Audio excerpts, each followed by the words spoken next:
Hello students, तो हम लोग पोस्ट फर्टिलाइजेशन इवेंट्स कर रहे थे। ठीक है, तो पोस्ट फर्टिलाइजेशन सबको समझ में आता है कि फर्टिलाइजेशन के बाद की इवेंट्स। तो पोस्ट फर्टिलाइजेशन इवेंट्स में आपको पता है कि सबसे पहले किसका फॉर्मेशन होता था? एंडोस्पर्म का फॉर्मेशन।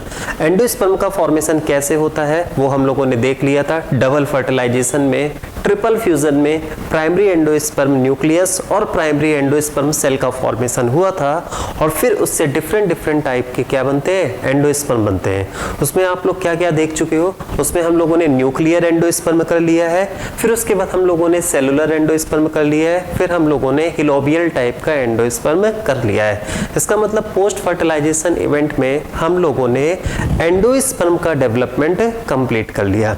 और एंडोस्पर्म के डेवलपमेंट के बाद अब हम लोग क्या देखेंगे? Embryonic development. ठीक है, तो अब हम लोग एम्ब्रियोनिक डेवलपमेंट देखेंगे। मतलब अब हम लोग ये देखेंगे कि जाइगोट से मैच्योर एम्ब्रियो का फॉर्मेशन या मैच्योर एम्ब्रियो का डेवलपमेंट किस तरह से होता है वो हम लोग देखेंगे। ठीक है, तो एम्ब्रियोनिक डेवलपमेंट हम लोग सबसे पहले किसमें देख लेते हैं? डाइकॉट में। ठीक है, तो आपके सिलेबस में एनसीईआरटी में डाइकॉट में एम्ब्रियोनिक डेवलपमेंट के बारे में थोड़ा सा तो आइडिया दिया गया है। ठीक है, तो हम लोग इसको क्या करेंगे? डिटेल में कर लेंगे। ठीक है, तो एम्ब्रियोनिक डेवलपमेंट को हम लोग क्या कह सकते हैं? एम्ब्रियोजेनी कह सकते हैं। तो development of embryo in dicot. तो अब हम लोग डाइकॉट में एम्ब्रियोनिक डेवलपमेंट देखने जा रहे हैं। अब डाइकॉट में अगर हम लोग बात करें तो आपको पता है कि मोस्ट रिप्रेजेंटेटिव मोस्टली क्या कहते हैं? बॉटनिस्ट ने कैप्सेला को लिया हुआ है। तो हम लोग यहाँ पर क्या कहते हैं? कैप्सेला, जिसको शेफर्ड पल्स कहते हैं। तो कैप्सेला में एम्ब्रियोनिक डेवलपमेंट को देखेंगे। ठीक है, आपको कैप्सेला का केस अगर याद करो तो कैप्सेला जो होता है उसमें अगर हम लोग ओव्यूल को ध्यान करें तो कैप्सेला में कैम्पाइलोट्रोपस ओव्यूल था। ठीक है, कैम्पाइलोट्रोपस ओव्यूल के बारे में आपको थोड़ा सा याद आ रहा होगा। कैम्पाइलोट्रोपस ओव्यूल में क्या हुआ करता था कि बॉडी ऑफ ओव्यूल क्या होती थी? कर्व्ड होती थी, लेकिन जो उसका एम्ब्रियो सैक हुआ करता था वो कैसा रहा था? वो पहले जैसा रहता है, मतलब एम्ब्रियो सैक स्ट्रेट रहता है या फिर स्लाइटली कर्व्ड रहता है। ठीक है, तो कैम्पाइलोट्रोपस में कैप्सेला आता है। ठीक है, ये बात हम आपको क्यों बता रहे हैं कि ओव्यूल स्लाइटली कर्व्ड होता है? क्योंकि इस बात को हम यहाँ से रिलेट करेंगे। ओव्यूल स्लाइटली कर्व होने की वजह से जब हम यहाँ पर एम्ब्रियोनिक डेवलपमेंट देखेंगे तो आपको लास्ट में एम्ब्रियो में यहाँ पर क्या नजर आएगी? तो एम्ब्रियो में भी यहाँ पर थोड़ा सा कर्व होता हुआ नजर आएगा। तो आप लोगों के दिमाग में हम पहले से ये पॉइंट डाल दे रहे हैं कि अगर आपको यहाँ पर एम्ब्रियो में थोड़ी सी कर्विंग नजर आए, ठीक है, तो आपको ये समझ जाना है कि ऐसा उसके ओव्यूल्स की वजह से हो रहा है, क्योंकि यहाँ पर हम लोग कैप्सेला को रेफरेंस बनाएंगे और कैप्सेला में कैम्पाइलोट्रोपस होता है। क्लियर होगी बात? ठीक है, अच्छा एक बात आप हमें बताओ कि एंडोस्पर्म का डेवलपमेंट हम लोगों ने पहले क्यों पढ़ा? ठीक है, तो वो तो कॉन्सेप्चुअल बात है। हम लोगों को पता है कि एंडोस्पर्म न्यूट्रिटिव टिश्यू होता है जो एम्ब्रियोनिक डेवलपमेंट को क्या करता है? नरिश करता है। ठीक है, तो एंडोस्पर्म न्यूट्रिटिव टिश्यू है जो कि एम्ब्रियोनिक डेवलपमेंट को क्या करेगा? नरिश करेगा। तो एंडोस्पर्म का डेवलपमेंट पहले होता है और उसके बाद एम्ब्रियोनिक डेवलपमेंट होता है। उस स्टेटमेंट को हम लोग बहुत अच्छे से जानते हैं जहां पर ये लिखा होता है endosperm development precedes the embryonic development. ये बात आपको पता है ना? ठीक है, तो चलिए अब देखते हैं यहाँ पर development of embryo in dicot. Development of embryo in Capsella is first discovered by Hanstein. ठीक है, तो कोई बात नहीं, ये तो एक जनरल फैक्ट है। तो अब हम लोग स्टार्ट करते हैं। तो इसको हम आपको किससे समझाने की कोशिश करेंगे? तो प्रॉपर हम आपको डायग्राम और इमेज से समझाने की कोशिश करेंगे। ठीक है, तो अभी आपको देखकर डर लग रहा होगा, अभी ये थोड़ी देर बाद आपको बहुत आसान सा लगने लगेगा, है ना? तो बिल्कुल भी डरना मत। ठीक है, बहुत आसान सा है, बस एक बार आपके दिमाग में इमेज में क्या कहते हैं फिट कर देंगे तो ये चीजें आपको क्या लगेंगी? बहुत आसान सी लगेंगी। सबसे पहले यहाँ पर ये वाला डायग्राम तो आपको भी थोड़ा सा कम, तो इस वाले डायग्राम को देखो, थर्ड वाला डायग्राम। ठीक है, इस वाले डायग्राम को देखो तो आपके दिमाग में एक इमेज आ जाएगी। ये आपको ध्यान है, ये एम्ब्रियो सैक है। एम्ब्रियो सैक मतलब क्या है? Female gametophyte. ठीक है, और फीमेल गैमेटोफाइट में आपको पता है ये एंटीपोडल हो गए, ये पोलर न्यूक्लियाई हो गया, ये एक्सेल हो गया, ये साइनोजिड हो गया। अब हम लोगों को सिर्फ एम्ब्रियोनिक डेवलपमेंट पे फोकस करना है। ठीक है, एम्ब्रियोनिक डेवलपमेंट किससे होगा? जाइगोट से होगा। जाइगोट का फॉर्मेशन किससे होगा? मेल गैमेट और फीमेल गैमेट के फ्यूजन से, जिसको हम लोग कहते हैं सिनगैमी। तो आपको याद याद है ना, डबल फर्टिलाइजेशन में 2 इवेंट हुए थे, एक सिनगेमी हुआ था और एक ट्रिपल फ्यूजन हुआ था, ठीक है। तो ट्रिपल फ्यूजन से PEN और PEC और PEN और PEC से एंडोस्पर्म का फॉर्मेशन कैसे होता है वो हम लोग देख चुके हैं। तो अब यहाँ पर हम लोग सिर्फ इस पॉइंट पर फोकस करेंगे, ठीक है। तो अगर अब हम लोग किस पॉइंट पर फोकस करेंगे, सिर्फ इस पॉइंट पर फोकस करेंगे। तो ये देखिए कि ये यहाँ पर क्या है, तो ये यहाँ पर एग सेल है, ठीक है। अब ये जो एग सेल यहाँ पर मौजूद है, इसमें मेल गैमेट का फ्यूजन हुआ होगा और किसका फॉर्मेशन हो गया, जाइगोट। तो जाइगोट वाले पॉइंट से हम लोग इसको फोकस करना क्या करेंगे, स्टार्ट करेंगे, ठीक है। तो ये देखिए जाइगोट। तो अब हम लोगों ने जाइगोट को निकालकर अलग कर लिया ताकि हम लोग जाइगोट से जो एम्ब्रियो का डेवलपमेंट है उसे अच्छे से समझ सके, ठीक है। तो ये देखिए जाइगोट हो गया। तो जाइगोट आपको पता होता है कैसी सेल होती है। तो जाइगोट अपने आप में यूनिसेलुलर स्ट्रक्चर है, डिप्लॉयड स्ट्रक्चर है, फॉर्मेशन उसका किससे हुआ है, सिनगेमी से हुआ है, ठीक है।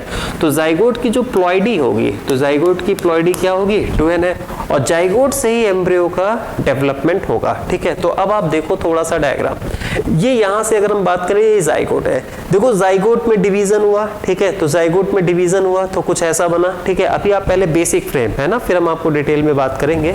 जाइगोट का डिवीजन हुआ, जाइगोट में डिवीजन हुआ तो देखो इस तरह से 2 सेलों का फॉर्मेशन हुआ, ठीक है। और फिर उसके बाद आप देखो कि आगे फर्दर धीरे धीरे धीरे इस तरह से पूरे एम्ब्रियो का क्या होता है, डेवलपमेंट होता है। बेसिक क्या है, अगर हम सीधे स्टार्ट करें तो जाइगोट में सबसे पहले ट्रांसवर्स डिवीजन होता है। ट्रांसवर्स डिवीजन आपको पता है ना, जैसे अगर मान लेते हैं कि ये जाइगोट है, जाइगोट थोड़ा सा इलोंगेट हो जाता है तो जाइगोट इलोंगेट हो गया, और फिर लॉन्गिट्यूडनल एक्सिस के परपेंडिकुलर डिवीजन होगा। तो लॉन्गिट्यूडनल एक्सिस के परपेंडिकुलर अगर कट करेंगे तो ये देखो 2 सेल बन गई। तो इसकी जो ऊपर वाली सेल है इसको क्या कहते हैं, एपिकल सेल कहते हैं। तो इसको क्या कहते हैं, एपिकल सेल। और इसकी जो नीचे वाली सेल है इसे क्या कहते हैं, तो नीचे वाली सेल को कहते हैं बेसल सेल। तो AC4 क्या हो जाएगा, एपिकल सेल, और BC4 क्या हो जाएगा, बेसल सेल। अब देखो होता क्या है, होता ये है कि अगर हम लोग एक प्रॉपर एम्ब्रियो को देखें, तो जैसे अगर हम लोग इस एम्ब्रियो को देखें, तो अगर हम लोग इस एम्ब्रियो को देखें या इस एम्ब्रियो को देखें, तो ये वाला जो ऊपर वाला पार्ट आपको नजर आ रहा है, तो ये तो एम्ब्रियो है, ठीक है। और इसके नीचे आपको एक फिलामेंटस जैसी स्ट्रक्चर नजर आएगी, उसको हम लोग कहते हैं सस्पेंसर कहते हैं। उसको क्या कहते हैं, सस्पेंसर, ठीक है। अगर आप थर्ड डायग्राम में देखो तो देखो एक्चुअल में होता क्या है, अभी आपको कुछ लिखना नहीं है, अभी सिर्फ आपको सुनते रहना है और क्या करते रहना है, समझते रहना है, ठीक है। तो अभी आपको कुछ भी लिखना नहीं है। अब देखो यहाँ पर क्या है, तो ये देखो ये यहाँ पर एम्ब्रियो बन गया, ठीक है। तो ये एम्ब्रियो है और इसके नीचे देखो, इसके नीचे क्या होता है, तो इसके नीचे एक फिलामेंट जैसी स्ट्रक्चर बनी हुई है। तो वो जो फिलामेंट लाइक स्ट्रक्चर है उसे क्या कहते हैं, सस्पेंसर कहते हैं। ये सस्पेंसर क्या करता है, तो ये सस्पेंसर एम्ब्रियो को क्या करता है, पुश करता है, ऊपर की तरफ पुश करता है। इसके ऊपर कौन होता है, तो इसके ऊपर एंडोस्पर्म होता है। तो ये ऊपर की तरफ एम्ब्रियो को पुश करता है ताकि एंडोस्पर्म से इस एम्ब्रियो को प्रॉपर क्या मिल सके, नरिशमेंट मिल सके, ठीक है। तो अभी देखो, अभी सिर्फ अपने दिमाग में एक कुछ इमेजिनेशन बनाओ कि जब हम लोग एम्ब्रियो की स्ट्रक्चर देखेंगे तो उसमें हमको एम्ब्रियोनिक पार्ट भी मिलेगा और एम्ब्रियोनिक पार्ट के साथ साथ हमें एक फिलामेंटस स्ट्रक्चर मिलेगी और उस फिलामेंटस स्ट्रक्चर को हम लोग क्या कहते हैं, सस्पेंसर कहते हैं, ठीक है। अब ये जो एम्ब्रियो है ये चैलेजल एंड की तरफ बनता है, ठीक है। तो ये चैलेजल एंड, तो अगर ये आप ध्यान रखो कि ये क्या हो गया, ये अपने आप में चैलेजल एंड। अगर आपको इमेजिनेशन के लिए इसको हम क्या करें, अगर इसको हम इसमें कन्वर्ट करना चाहें, ठीक है, ओव्यूल, तो ये देखो ये हमने ऐसे ओव्यूल बना दिया, ठीक है। तो अब अगर हमने ये ओव्यूल बना दिया तो ये वाला एंड कौन सा एंड हो गया, ये माइक्रोपाइलर है। अब देखो कैम्पाइलोट्रोपस में स्लाइटली कर्व्ड होता है, ठीक है, लेकिन कैम्पाइलोट्रोपस में भी क्या होता है, माइक्रोपाइल मतलब डाउनवर्ड ही होता है। तो लगभग हमने एना जैसा ही बनाया, लेकिन आप ध्यान रखना कि कैम्पाइलो है, ठीक है। अब देखो क्या है, तो ये माइक्रोपाइलर एंड हो गया और ये क्या हो गया, ये चैलेजल एंड होता है। तो अब देखो क्या होता है कि ये चैलेजल एंड जो होता है उधर की साइड कौन होता है, तो उधर की साइड ये प्रॉपर एम्ब्रियो होता है, ठीक है। और ये जो फिलामेंट है, ठीक है, तो ये फिलामेंट है और फिलामेंट की माइक्रोपाइलर की तरफ जो सेल होती है वो फूली हुई होती है, स्वेलन होती है, उसको हम लोग हॉस्टोरियल सेल कहते हैं, वेसिकुलर सेल कहते हैं। तो ये क्या होता है, ये जो सस्पेंसर होता है ये इस एम्ब्रियो को ऊपर की तरफ क्या रखता है, पुश रखता है, ताकि एम्ब्रियो नीचे की तरफ शिफ्ट ना हो पाए, माइक्रोपाइलर की तरफ शिफ्ट ना हो पाए। तो ऊपर की तरफ पुश रखने से उसको फायदा क्या होता है, तो ऊपर की तरफ पुश रखने से फायदा ये होता है कि ऊपर की ही तरफ क्या होता है, तो ऊपर की तरफ एंडोस्पर्म होता है। ठीक है, तो ऊपर की तरफ एंडोस्पर्म होता है, तो ताकि ये नीचे की तरफ एम्ब्रियो, जैसे जैसे एम्ब्रियोनिक डेवलपमेंट होगा भारी होता चला जाएगा, वो नीचे ना आ जाए, है ना, तो वो ऊपर की तरफ ही शिफ्ट रहे। तो सस्पेंसर क्या करता है, तो सस्पेंसर इसी वजह से फॉर्म होता है ताकि एम्ब्रियो ऊपर की तरफ शिफ्ट रहे, एंडोस्पर्म की तरफ शिफ्ट रहे, चैलेजल की तरफ ही क्या रहे, शिफ्ट रहे, और उसको प्रॉपर क्या मिलता रहे, नरिशमेंट मिलता रहे। ठीक है, अभी हम आपके दिमाग में बस एक ये इमेजिनेशन बनाना चाहते हैं, ठीक है, कि जब आप एम्ब्रियो की स्ट्रक्चर देखोगे तो एम्ब्रियो की स्ट्रक्चर में आपको प्रॉपर एम्ब्रियो नजर आएगा और साथ ही साथ सस्पेंसर नजर आएगा। ठीक है, अभी हम लोग देखेंगे कि इसमें जो प्रॉपर एम्ब्रियो है और ये सस्पेंसर है, इसका डेवलपमेंट कैसे होता है ये हम देखेंगे। और आपको पता है इंटरेस्टिंग बात, इसमें ये जो प्रॉपर एम्ब्रियो आप देख रहे हो, ये सस्पेंसर देख रहे हो, ठीक है, ये दोनों ही स्ट्रक्चर जाइगोट से डेवलप होते हैं। किससे डेवलप होते हैं, जाइगोट से। तो जनरली हम लोग बोलते क्या है, हम लोग जनरली ये बोलते हैं कि जाइगोट से एम्ब्रियो का डेवलपमेंट हुआ। ठीक है, लेकिन जाइगोट से जो स्ट्रक्चर बनती है वो पूरी ये वाली स्ट्रक्चर है। ठीक है, और इस स्ट्रक्चर में अगर हम लोग प्रॉपर एम्ब्रियो देखें तो प्रॉपर एम्ब्रियो वाला पार्ट ये है और ये क्या है, सस्पेंसर है। तो अगर हम लोग देखें तो कहीं ना कहीं हम लोगों को ये भी समझ में आता है कि जाइगोटिक सेल से सिर्फ एम्ब्रियो का डेवलपमेंट नहीं होता है, जाइगोटिक सेल से एम्ब्रियो का भी डेवलपमेंट होता है, और एम्ब्रियो एंडोस्पर्म से प्रॉपर नरिशमेंट ले सके उसके लिए एक फिलामेंटस स्ट्रक्चर सस्पेंसर का भी फॉर्मेशन होता है। ठीक है, तो अभी आपके दिमाग में इतनी बात चली गई। ठीक है, अब देखो होता क्या है। अब अगर हम लोग प्रीवियस स्लाइड में आए, ठीक है, तो अगर हम लोग अगर सबसे पहली वाली स्लाइड में आए, इससे जस्ट प्रीवियस में ही देखें, तो ये देखो ये जाइगोट है। ठीक है, तो इस जाइगोट में पहले एक ट्रांसवर्स डिवीजन हो जाता है और एक ऊपर वाली सेल बन जाती है, एक नीचे वाली सेल बन जाती है।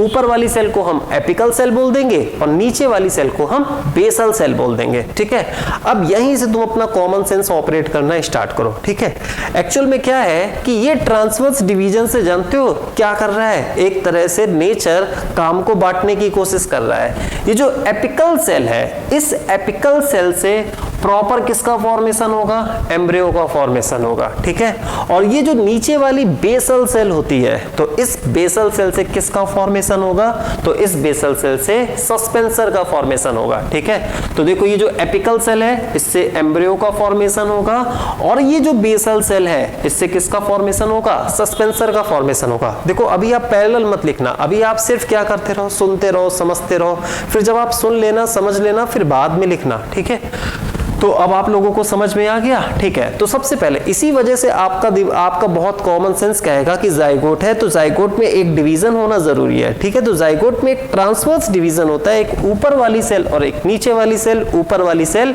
एम्ब्रियो को बनाएगा और नीचे वाली सेल किसको फॉर्मेशन करेगा, तो नीचे वाली सेल सस्पेंसर का फॉर्मेशन करेगा। सस्पेंसर का महत्व क्या होता है, उसकी सिग्निफिकेंस क्या है, ये बात हम लोगों को क्लियर हो गई। ठीक है, अब देखो क्या है, सस्पेंसर को हम एम्ब्रियो का पार्ट नहीं मानेंगे। ठीक है, तो अब देखो क्या है, एक टर्म आता है मीरोब्लास्टिक डेवलपमेंट। एम्ब्रियोनिक डेवलपमेंट को हम लोग मीरोब्लास्टिक टाइप का डेवलपमेंट कहते हैं। तो मीरोब्लास्टिक टाइप के डेवलपमेंट का रेफरेंस क्या होता है, उसका बेसिस क्या होता है। दरअसल जब जाइगोट से एम्ब्रियो बन रहा है, ठीक है, तो अगर पूरी जाइगोटिक सेल है ना, पूरी तरह से जाइगोटिक सेल एम्ब्रियो ही बनाने में पार्टिसिपेट करे, सिर्फ एम्ब्रियो बनाने में पार्टिसिपेट करता। ठीक है, और एक दूसरा केस ये है जहां पर जाइगोट में फर्दर डिवीजन हो और उसका कुछ पार्ट एम्ब्रियो बनाए और कुछ पार्ट एम्ब्रियो के अलावा कोई और स्ट्रक्चर बनाए, तो उस तरह के डेवलपमेंट को हम लोग बोलते हैं मीरोब्लास्टिक डेवलपमेंट। ठीक है, तो मीरोब्लास्टिक डेवलपमेंट का क्या मतलब है, तो मीरोब्लास्टिक डेवलपमेंट में जाइगोट जो होता है, ठीक है, उसमें जो डिवीजन होंगे, तो डिवीजन के बाद क्या होगा कि कुछ पार्ट तो एम्ब्रियोनिक पार्ट बनाएगा और कुछ नॉन एम्ब्रियोनिक पार्ट बनाएगा, तो उस टाइप के डेवलपमेंट को हम मीरोब्लास्टिक डेवलपमेंट कहते हैं। अब बताओ, यहां पर अभी हमने आपको बेसिक कॉन्सेप्ट दे दिया। यहां पर जाइगोट में डिवीजन हो जाएगा, ट्रांसवर्स डिवीजन हो जाएगा, ट्रांसवर्स डिवीजन के बाद एपिकल सेल बनेगा, बेसल सेल बनेगा, ठीक है। अब ये जो एपिकल सेल बनेगा ये प्रॉपर इस एम्ब्रियो का फॉर्मेशन करेगा, और ये जो बेसल सेल बनेगा तो बेसल सेल किसका फॉर्मेशन करेगा, तो बेसल सेल सस्पेंसर का फॉर्मेशन करेगा। क्लियर हो गई बात, ठीक है। तो बेसल सेल सस्पेंसर का फॉर्मेशन करेगा, इसका मतलब है कि यहां पर जाइगोट के फर्दर डिवीजन से पूरी सेलों ने एम्ब्रियो बनाने में पार्टिसिपेट नहीं किया है। तो अब बताओ कि डाइकॉट के केस में अगर हम लोग देख रहे हैं, ठीक है, एंजियोस्पर्म में अगर हम लोग एम्ब्रियोनिक डेवलपमेंट देख रहे हैं तो ये मीरोब्लास्टिक डेवलपमेंट का एग्जांपल होगा कि नहीं होगा, तो ये मीरोब्लास्टिक डेवलपमेंट है। क्लियर, ठीक है। नेक्स्ट, सारी थ्योरी जितनी हम आपको बता रहे हैं ना वो सब आगे मेंशन है, तो आपको बिल्कुल भी पैनिक होने की जरूरत नहीं है, सिर्फ आपको समझना है, ठीक है। तो ये सब टॉपिक डिफिकल्ट लगते हैं, आप लोग बहुत अच्छे समझ जाओ। तो अभी तक हम लोग कितनी बात समझ गए, अभी तक हम लोग सस्पेंसर समझ चुके हैं, हम लोग प्रॉपर एम्ब्रियो वाला पार्ट समझ चुके हैं, एम्ब्रियो वाला पार्ट, सस्पेंसर वाला पार्ट, ठीक है। और हम लोग समझ चुके हैं कि इस पूरी स्ट्रक्चर का फॉर्मेशन जाइगोट से ही होता है। हम लोग मीरोब्लास्टिक डेवलपमेंट समझ गए। हम लोगों को यह समझ में आ गया कि जाइगोट में पहले ट्रांसवर्स डिवीजन से एक ऊपर वाली सेल और एक नीचे वाली सेल का फॉर्मेशन किस वजह से हुआ है, ठीक है। तो ये बात, इतनी बातें आपको क्लियर हो गई, ठीक है। अब देखो क्या होता है, अब हम लोग एपिकल सेल बन गया और बेसल सेल बन गया। अब ये जो एपिकल सेल है, ठीक है, ऊपर वाली सेल, इसमें डिवीजन होगा, और डिवीजन होते होते, तो अभी आप अपने दिमाग में केवल इतनी इमेज बनाओ, ये जो एपिकल सेल है इसमें कुछ इस तरह से डिवीजन होता जाएगा, डिवीजन होता जाएगा, डिवीजन होता जाएगा और डिवीजन होता जाएगा, और ये देखो प्रॉपर क्या बनने लगा, तो ये प्रॉपर ग्लोबुलर, ग्लोबुलर का मतलब राउंडेड है ना, तो ग्लोबुलर एम्ब्रियो बनने लगा। फिर ये एम्ब्रियोनिक डेवलपमेंट और होता है, तो यही जो एम्ब्रियो है, ठीक है, ये एम्ब्रियो और फर्दर डेवलप होता है, और ग्लोबुलर के बाद कुछ ट्रायंगुलर शेप देता है, तो ये देखो ट्रायंगुलर शेप बन गया, ठीक है। फिर उसके बाद इसके जो कॉटिलेडन होते हैं एम्ब्रियो में, आपको पता है ना डाइकॉट में 2 कॉटिलेडन होते हैं, तो उसके कॉटिलेडन डेवलप होना स्टार्ट हो जाते हैं, ठीक है। और कॉटिलेडन डेवलप होना स्टार्ट हो जाते हैं तो एक हार्ट शेप स्ट्रक्चर नजर आती है, तो उसे हम लोग क्या कहते हैं, हार्ट शेप एम्ब्रियो कहते हैं। और फाइनली क्या हो जाता है, फाइनली पूरी तरह से एम्ब्रियो क्या हो जाता है, तो कंप्लीट हो जाता है, ठीक है। अब एक बात, सस्पेंसर का भविष्य क्या है, इसका फ्यूचर क्या है। देखो सस्पेंसर स्टार्टिंग में बन तो जाएगा, ठीक है, और सस्पेंसर का काम क्या है, सस्पेंसर का काम होता है कि एम्ब्रियो को क्या मिल सके, नरिशमेंट मिल सके, तो सस्पेंसर उसे पुश रखता है ताकि वो एंडोस्पर्म के नजदीक रह सके। और जब क्या कहते हैं एम्ब्रियोनिक डेवलपमेंट लगभग कंप्लीट हो जाएगा, तो फिर धीरे धीरे सस्पेंसर क्या हो जाएगा, डीजेनरेट हो जाएगा। इसका मतलब है कि जब हम लोग मैच्योर एम्ब्रियो का डायग्राम देखेंगे, तो जब हम लोग मैच्योर एम्ब्रियो का डायग्राम देखेंगे तब हमें उसमें ये जो filamentous suspensor, S for suspensor, suspensor जैसी स्ट्रक्चर है वो हमें नजर नहीं आएगा। क्लियर हो गई बात, ठीक है। तो फाइनली अब देखो क्या करना है हमें, जब हम लोग एम्ब्रियोनिक डेवलपमेंट देखेंगे तो हम लोग उसमें प्रॉपर एम्ब्रियो का भी फॉर्मेशन देखेंगे और उसमें सस्पेंसर का भी फॉर्मेशन देखेंगे, ठीक है। तो अब आपके दिमाग में ये कुछ चला गया कि ये डायग्राम क्या है, ठीक है। तो ये एम्ब्रियो का डेवलपमेंट हो रहा है, तो ये देखिए ये एम्ब्रियो का डेवलपमेंट हो रहा है, और नीचे वाली बेसल सेल से किसका फॉर्मेशन हो रहा है, सस्पेंसर का फॉर्मेशन हो रहा है, ठीक है। और जब डेवलपमेंट कंप्लीट हो जाता है तो देखो एम्ब्रियो भी बन जाता है, और इस तरह की एक क्या कहते हैं फिलामेंटस स्ट्रक्चर बन जाती है, जिसको हम लोग क्या कहते हैं, सस्पेंसर कहते हैं। क्लियर है, ठीक है। अब हम लोग ये देखेंगे कि इस ग्लोबुलर एम्ब्रियो का जो डेवलपमेंट हुआ है ये किस तरह के सेल डिवीजन से हुआ है, और सस्पेंसर का जो डेवलपमेंट हुआ है ये किस तरह के सेल डिवीजन से हुआ है। तो अब हम लोग इसको डिटेल में करेंगे, ठीक है। तो अब हम लोग स्टार्टिंग से आ जाते हैं, ठीक है। अब देखो फोकस करो, ठीक है। अब ये वाला जो डायग्राम है, ये वाला डायग्राम प्रॉपर क्या है, तो अब आप देखो कि इसमें सिर्फ फोकस किया गया है प्रॉपर एम्ब्रियो के डेवलपमेंट को, ठीक है। तो उसके नीचे हमने एक डायग्राम बना दिया है, ठीक है, ताकि आप लोगों को क्लियरिटी रहे। उसके नीचे जो हमने डायग्राम बनाया है उसमें हमने एम्ब्रियो को भी डेवलप होते हुए दिखाया है, और साथ ही साथ सस्पेंसर को भी, ठीक है, और साथ ही साथ एम्ब्रियो को भी डेवलप होते हुए दिखाया है, और साथ ही साथ सस्पेंसर को भी डेवलप होते हुए क्या है, दिखाया है, ठीक है। तो आप प्रॉपर रिलेट कर पाओगे। इस वाले डायग्राम में किसको फोकस किया गया है, सिर्फ एम्ब्रियो के डेवलपमेंट को फोकस किया गया है, ठीक है। और ये जो डायग्राम हमने बना दिया है तो इसमें हमने आपको क्या दिखा दिया है, एम्ब्रियो के भी डेवलपमेंट को फोकस किया है और सस्पेंसर के भी डेवलपमेंट को फोकस किया है, क्योंकि एम्ब्रियो का फॉर्मेशन और सस्पेंसर का फॉर्मेशन दोनों ही कैसे होते हैं, साथ साथ होते हैं, पैरेलल हो रहे होते हैं, ठीक है। और फिर फाइनली क्या होता है, फिर फाइनली एक क्या कहते हैं प्रॉपर ग्लोबुलर एम्ब्रियो बनता है, ठीक है। तो ग्लोबुलर एम्ब्रियो विद सस्पेंसर वाली स्ट्रक्चर ये है, ये अभी हम लोगों ने देखा, ठीक है। तो अब हम लोग ऐसा करते हैं कि सीधे यहां से देखते हैं, ठीक है। तो यहां से अगर हम लोग देखें तो सबसे पहले ये जाइगोट होता है, ठीक है। तो ये देखिए, ये हमने एक स्ट्रक्चर बनाई है, ये क्या है, जाइगोट है। अभी हम आपको सारे डायग्राम एक्सप्लेन कर देंगे, ठीक है। तो ये देखो, ये जाइगोट है, ठीक है। अब ये जो जाइगोट होता है ये अपने चारों तरफ एक लेयर को सिक्रीट कर लेता है, ठीक है, और थोड़ा साइज में क्या हो जाता है, एलोंगेट हो जाता है। तो होता क्या है, जाइगोट पहले स्टार्टिंग में फूड को एब्जॉर्ब करता है और फूड को एब्जॉर्ब करने के बाद उसमें थोड़ा सा क्या होता है, एलोंगेशन होता है। जाइगोट खुद अपने चारों तरफ एक लेयर को सिक्रीट कर लेता है और उस स्ट्रक्चर को हम कहते हैं oospore, ठीक है। आपने फंजाई में भी पढ़ा होगा, प्लांट किंगडम में भी पढ़ा होगा। oospore को क्या कहा जाता है, जाइगोट। तो कभी भी oospore आ जाए या oospore की प्लॉइडी पूछा जाए तो जैसे हम लोगों के दिमाग में स्पोर्स होते हैं ना, स्पोर्स की प्लॉइडी हम लोगों ने जनरली क्या पढ़ रखी है, हैप्लॉइड। लेकिन अगर एग्जामिनर कभी oospore की प्लॉइडी पूछे, जाइगोस्पोर की प्लॉइडी पूछे, तो ये जो टर्म है oospore, जाइगोस्पोर, ये सब कैसे होते हैं, जाइगोट को रिप्रेजेंट करते हैं। तो ये डिप्लॉइड होते हैं, ठीक है। तो जाइगोट का साइज बढ़ गया, उसने अपने चारों तरफ एक लेयर को क्या किया है, सिक्रीट किया है, और इस तरह से इस स्ट्रक्चर को हम लोग क्या कहते हैं, oospore कहते हैं। क्लियर हो गई बात, ठीक है। फिर उसके बाद oospore जैसे ही हुआ तो फिर उसके बाद इसमें एक डिवीजन होगा और उस डिवीजन को हम लोग कहेंगे ट्रांसवर्स डिवीजन, ठीक है।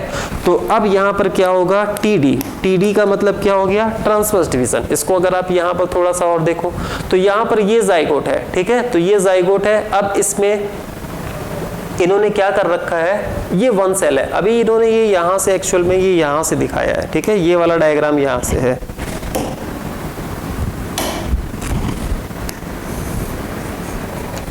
अभी आप ऊपर मत देखो, अभी सिर्फ आप इस वाले डायग्राम को देखो, ठीक है। ये हम रिलेट करेंगे, उन्होंने यहां से डायग्राम को लिया है, ठीक है। तो इन्होंने यहां से डायग्राम को उठाया है। तो चलो पहले हम लोग देख लेते हैं इसको। अगर हम यहां से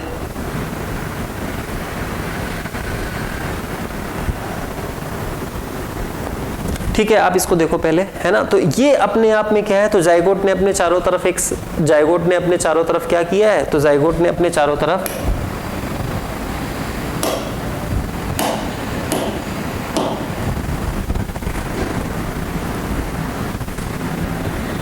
इन्होंने इस वाले डायग्राम को यहां से उठाया है, ठीक है। तो इस वाले डायग्राम से इन्होंने यहाँ को उठाया। अभी हम इसको रिलेट कर देंगे। अभी आप इसको देखो, ठीक है। ये जाइगोट है, ठीक है। तो जाइगोट ने अपनी साइज को बढ़ाया, एलोंगेट हुआ, अपने चारों तरफ उसने एक लेयर को क्या किया, सिक्रेट किया, ठीक है। एक लेयर को सिक्रेट किया, उस स्ट्रक्चर को हम क्या कहते हैं, oospore। अब ये जो oospore का फॉर्मेशन हुआ, इस oospore में क्या होगा, एक ट्रांसवर्स डिवीजन होगा। ये तो क्लियर हो गया। ट्रांसवर्स डिवीजन में एक ऊपर वाली सेल बन गई और एक नीचे वाली सेल बन गई। ये देखो, ये जो ऊपर वाली सेल है, तो इस ऊपर वाली सेल को हमने क्या कहा है, तो इस ऊपर वाली सेल को हमने कहा है एम्ब्रियोनल सेल। तो आप ध्यान रखना कि ये ऊपर वाली सेल कौन सी सेल हो गई, एम्ब्रियोनल सेल, ठीक है। तो ये देखो हमने लिखा है एम्ब्रियोनल सेल। तो आप इसको जानते हो, ऊपर वाली सेल को आप इसको अपर सेल कह सकते हो, आप इसको टर्मिनल सेल कह सकते हो, आप इसको एम्ब्रियोनल सेल कह सकते हो, और नीचे वाली सेल क्या हो गई, बेसल सेल हो गई, ठीक है। आपको दोनों का फ्यूचर समझ में आता है। एम्ब्रियोनल सेल एम्ब्रियो को बनाएगा और बेसल सेल किसको फॉर्म करेगा, सस्पेंसर को फॉर्म करेगा, ठीक है। फिर इसके बाद क्या होता है, अब देखो क्या होता है। अब इसके बाद ये वाली जो एम्ब्रियोनल सेल है, ठीक है, इस एम्ब्रियोनल सेल में कौन सा डिवीजन होगा, वर्टिकल डिवीजन होगा। और ये जो बेसल सेल है उसमें कौन सा डिवीजन होगा, ट्रांसवर्स डिवीजन। अब आप देखो इस स्ट्रक्चर को, ठीक है। तो इस स्ट्रक्चर को देखोगे तो इस वाली सेल में हमने कौन सा डिवीजन कराया है, ट्रांसवर्स डिवीजन कराया है। इस वाली सेल में हमने कौन सा डिवीजन कराया है, वर्टिकल डिवीजन कराया है। तो ये देखो वर्टिकल डिवीजन से दो सेलों का फॉर्मेशन हो गया। और बेसल सेल में हमने कौन सा डिवीजन कराया है, तो बेसल सेल में हमने कौन सा डिवीजन कराया है, ट्रांसवर्स डिवीजन कराया है, ठीक है।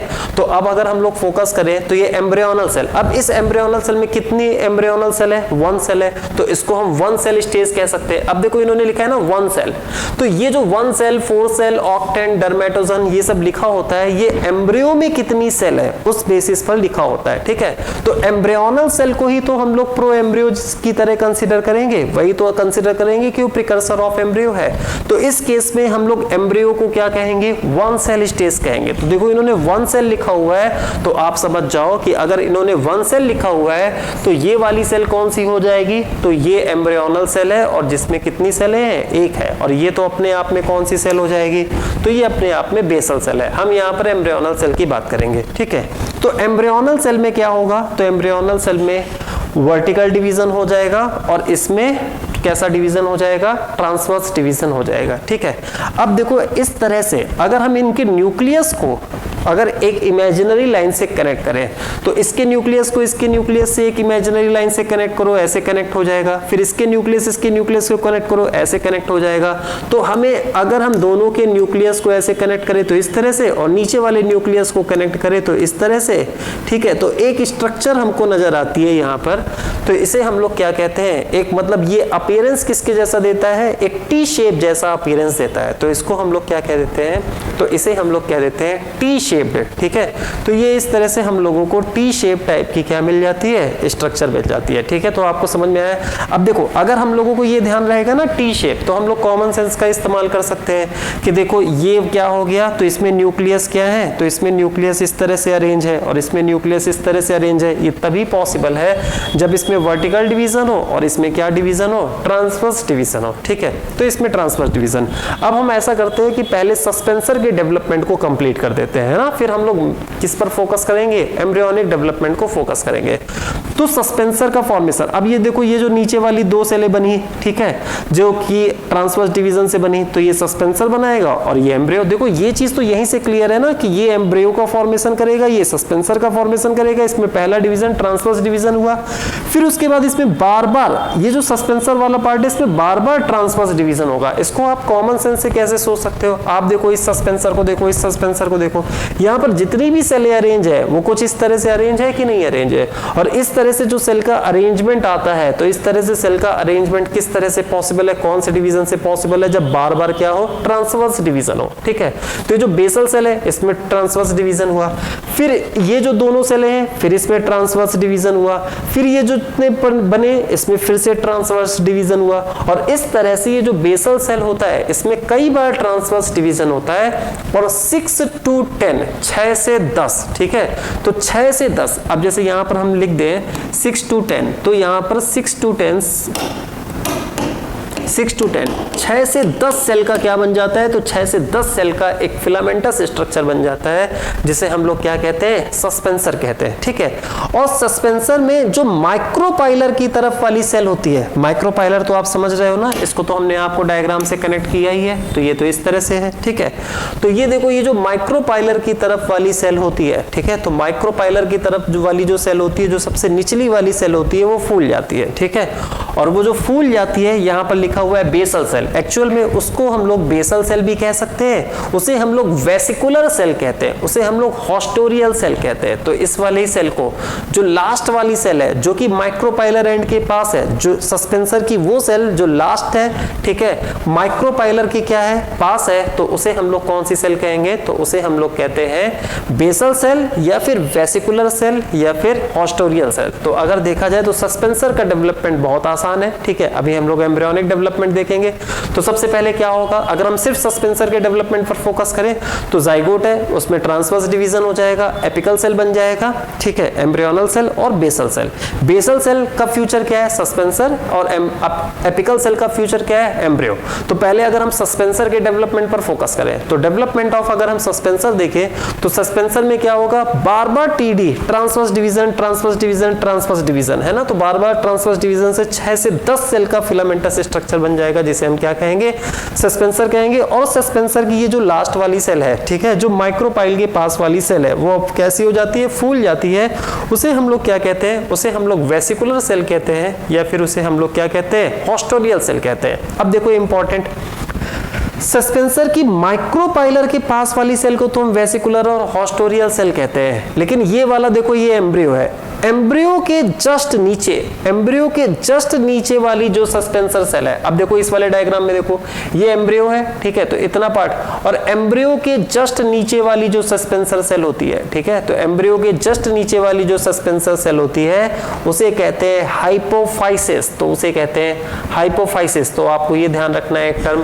हाइपोफाइसिस, ठीक है। तो देखो कितना आसान है, अगर सोचो थोड़ी देर के लिए अगर आप सोचिए कि ये अपने आप में क्या है, सस्पेंसर है, ठीक है, तो सस्पेंसर और ये क्या है, तो ये अपने आप में एम्ब्रियो है, ठीक है। तो ये जो एम्ब्रियो के जस्ट नीचे सस्पेंसर वाली सेल है इसको बोलते हैं हाइपोफाइसिस। क्या बोलते हैं? हाइपोफाइसिस। अभी आपको ये कुछ समय के बाद ये हाइपोफाइसिस वाला टर्म भी बहुत आसान लगने लगेगा, इसे कहते हैं हाइपोफाइसिस, ठीक है। और माइक्रोपाइलर के पास वाली जो सेल है जो कि फूल चुकी है उसे क्या कहते हैं? उसे बोलते हैं वेसिकुलर सेल या हॉस्टोरियल सेल, ठीक है। तो अगर हम देखें वेसिकुलर सेल क्यों फूल गया है, क्योंकि ये माइक्रोपाइलर एंड के पास है ना। तो माइक्रोपाइलर एंड का मतलब है, माइक्रोपाइल का मतलब है कि वहां पर स्पेस है, तो स्पेस से कहीं ये एम्ब्रियो बाहर ना निकल जाए, तो इस वजह से अगर ये फूला रहेगा तो क्या होगा, तो माइक्रोपाइलर का जो पोर होता है वो छोटा सा होगा, और इस तरह से अगर ये फूला हुआ है तो ये एम्ब्रियो इसके बाहर नहीं आ पाएगा, ठीक है। तो इस तरह से हम किसकी सिग्निफिकेंस समझ सकते हैं? वेसिकुलर की या हॉस्टोरियल की सिग्निफिकेंस समझ के। अब जो एम्ब्रियो के जस्ट नीचे वाली सेल होती है, एम्ब्रियो के जस्ट नीचे वाली जो सस्पेंसर की सेल होती है जिसको हाइपोफाइसिस कहते हैं, ये एक्चुअल में रूट कैप का फॉर्मेशन करेगा, ठीक है। अब देखो जैसे अगर हम लोग एम्ब्रियो को प्रॉपर इमेजिन करें तो एम्ब्रियो का ऊपर वाला पोर्शन किसका फॉर्मेशन करेगा? शूट प्राइमोर्डियम का फॉर्मेशन करेगा। एम्ब्रियो का जो निचला पोर्शन होता है वो किसका फॉर्मेशन करेगा? वो रूट प्राइमोर्डियम का फॉर्मेशन करेगा।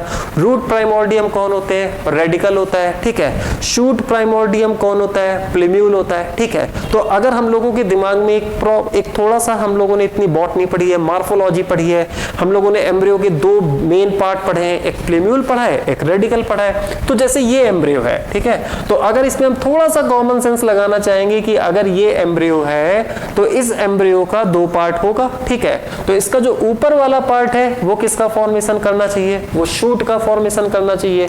इसका नीचे वाला पार्ट किसका फॉर्मेशन करना चाहिए? रूट प्राइमोर्डियम का फॉर्मेशन करना चाहिए। इसका मतलब है कि यहां पर किसका डेवलपमेंट हो जाएगा? प्लेम्यूल का, ठीक है। और कोटिलेडन का डेवलपमेंट ऊपर वाले पार्ट से होना चाहिए, और नीचे वाले पार्ट से किसका डेवलपमेंट होना चाहिए? रेडिकल। तो रेडिकल तो रूट बनाएगा, लेकिन अगर रूट में रूट कैप मौजूद है तो रूट कैप वाला जो पार्ट है, ये देखो इंपॉर्टेंट है, जो रूट कैप वाला पार्ट है वो कौन बनाता है? वो सस्पेंसर की सेल बनाती है, ठीक है।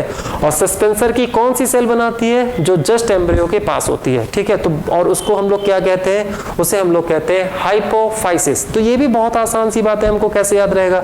एम्ब्रियो का निचला पार्ट क्या बनाएगा? तो एम्ब्रियो का जो निचला वाला पार्ट है वो रेडिकल बनाएगा, और रेडिकल का मतलब है कि रूट का फॉर्मेशन होगा। रूट को प्रोटेक्शन रूट कैप से मिलेगा। बस आपको एक पॉइंट ध्यान रखना है कि जो रूट कैप का फॉर्मेशन होता है वो किससे होता है? वो हाइपोफाइसिस की सेल से होता है। और हाइपोफाइसिस की कौन सी सेल से होता है? मतलब हाइपोफाइसिस किसकी सेल होती है? सस्पेंसर की सेल। और वो कौन सी होती है? तो जो जस्ट एम्ब्रियो के नीचे सस्पेंसर की सेल होती है उसे हम लोग क्या कहते हैं? हाइपोफाइसिस कहते हैं, ठीक है। अब आपके दिमाग में थोड़ी थोड़ी इमेजिनेशन बनने लग गई होगी, ठीक है। तो इतना हम लोगों ने प्रॉपर सस्पेंसर के डेवलपमेंट को क्या कर लिया? देख लिया, ठीक है। अब हम लोग प्रॉपर एम्ब्रियो के डेवलपमेंट को देखें। तो अब अगर हम लोग एम्ब्रियो के डेवलपमेंट को फिर से आते हैं, ये oospore है, मतलब जाइगोट है, इसमें ट्रांसवर्स डिवीजन हुआ, एपिकल सेल जो बना, ठीक है। तो ये जो एपिकल सेल बना, तो जिसे हम लोग क्या कह सकते हैं? तो जो एपिकल सेल बना जिसे हम लोग क्या कह सकते हैं? Embryonal cell. तो ये देखिए ये एम्ब्रियोनल सेल है, ठीक है। तो ये एम्ब्रियोनल सेल है, या फिर जिसको हम लोग क्या कह रहे हैं? Apical cell.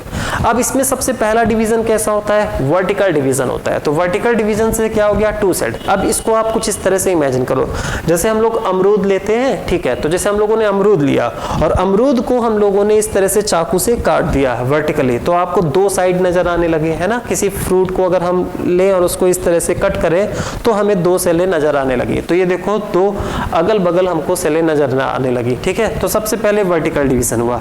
अब यहाँ पर एम्ब्रियो में कितनी सेलें आ गई? टू सेल आ गई। तो इसको हम लोग कौन सी सेल स्टेज कह सकते हैं? तो इसको हम लोग कहेंगे टू सेल स्टेज। तो यहाँ पर हम लोग क्या कहेंगे?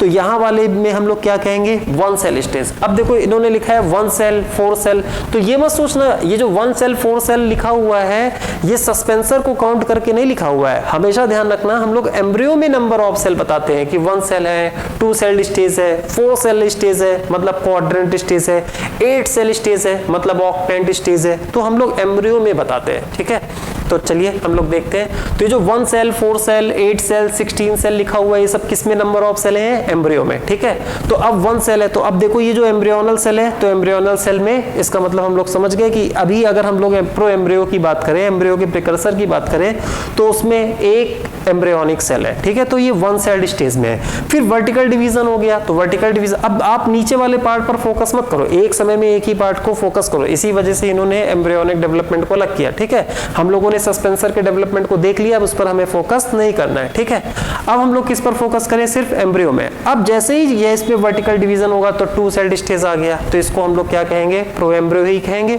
तो अभी हम इसको प्रो एम्ब्रियो ही कहते रहेंगे। ठीक है, 2 सेल स्टेज आया। अब फिर 2 सेल स्टेज में फिर से वर्टिकल डिवीजन होता है, तो फिर से वर्टिकल डिवीजन। अब देखो यहां पर पहले हमने क्या कराया? ट्रांसवर्स डिवीजन कराया। ठीक है, अब अगर हम यहां पर एम्ब्रियो की बात करें, तो यहां पर हमने दोनों लिख रखे हैं ना, तो दोनों लिख रखे हैं, तो यहां पर अगर हम इस वाले में लिखना चाहें, तो इस वाले में क्या लिखना चाहें, तो आप बताओ यहां पर हम लोग क्या लिख देंगे? ट्रांसवर्स डिवीजन, और इसमें हम लोग क्या लिख देंगे? Vertical division. तो इसमें वर्टिकल डिवीजन। अब आपको पता है कि इस वाले पार्ट में बार बार कौन सा डिवीजन होगा? तो इस वाले पार्ट में तो बार बार ट्रांसवर्स डिवीजन होगा, और ट्रांसवर्स डिवीजन से सस्पेंसर का फॉर्मेशन हुआ है। लेकिन ये जो अब एम्ब्रियो में अगर हम लोग फोकस करें, तो एम्ब्रियो में ये 2 सेल के बाद कौन सी सेल स्टेज आती है? 4 सेल स्टेज आती है।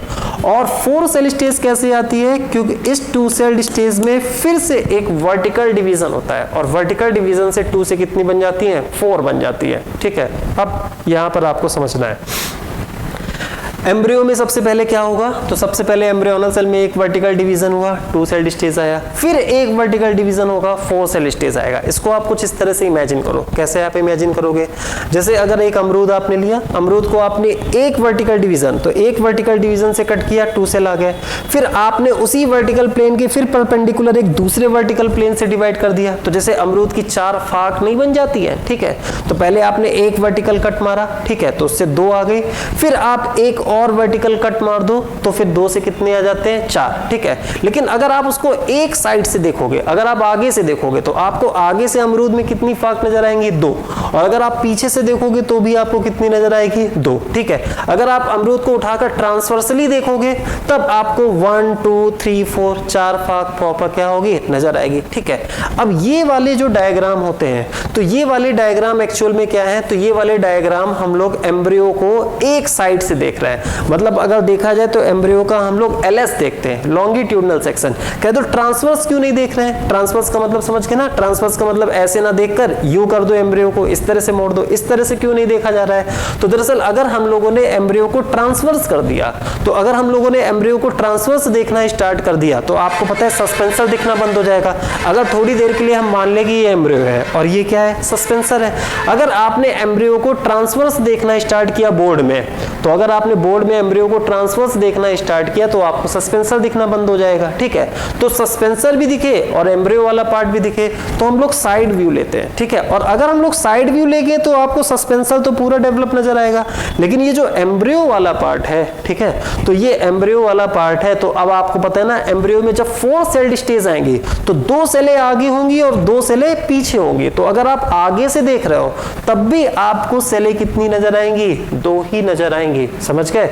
मतलब 2 सेल आगे हैं और 2 सेल पीछे। ठीक है, तो कभी भी अगर ऐसा डायग्राम बने ना एम्ब्रियो में, और आपको यहाँ पर कितनी सेलें नजर आ रही है? 2 सेल, और एग्जामिनर अगर इसको 2 ऑब्लिक करके 4 लिख दे, तो आप उसको गलत मत मानना। ठीक है, तो ये ऑब्वियस है कि अगर 2 सेल स्टेज का डायग्राम देखेंगे तब भी यही बनेगा, 4 सेल का देखेंगे तब भी हमको यही नजर आएगा। ठीक है, इसी वजह से यहाँ पर टी शेप बताया जाता है कि टी शेप जब आपको नजर आए तो समझ जाना क्या है? 2 सेल है, और तब तक उसके बाद सस्पेंसर बहुत ज्यादा डेवलप हो चुका होगा। अगर ये अपीयरेंस अभी भी कुछ इसी तरह से दे तो 4 सेल स्टेज है। खैर, उस पे आपको एग्जामिनर इतना आपको अंदर तक जाकर नहीं पूछेगा।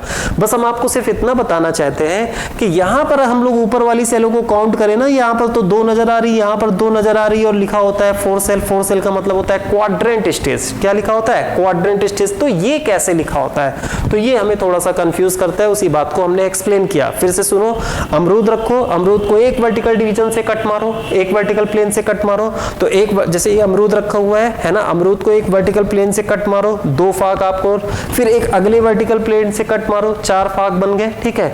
और इस तरह से अगर आप एक साइड व्यू देखोगे तो आगे से आपको 2 नजर आएंगे, पीछे वाले 2 नजर नहीं आएंगे, ठीक है। अब देखो इन्होंने जो 4 सेल स्टेज बनाई है क्वाड्रेंट, तो 4 सेल कैसे आया, तो सबको पता है ना, एम्ब्रियोनल सेल में एक वर्टिकल डिवीजन फिर दूसरा वर्टिकल डिवीजन, तो ये 1 सेल एम्ब्रियो इन्होंने दिखाया है, फिर 2 वर्टिकल डिवीजन देखो हमने लिख दिया, कितने वर्टिकल डिवीजन होंगे, 2 वर्टिकल डिवीजन, ठीक है।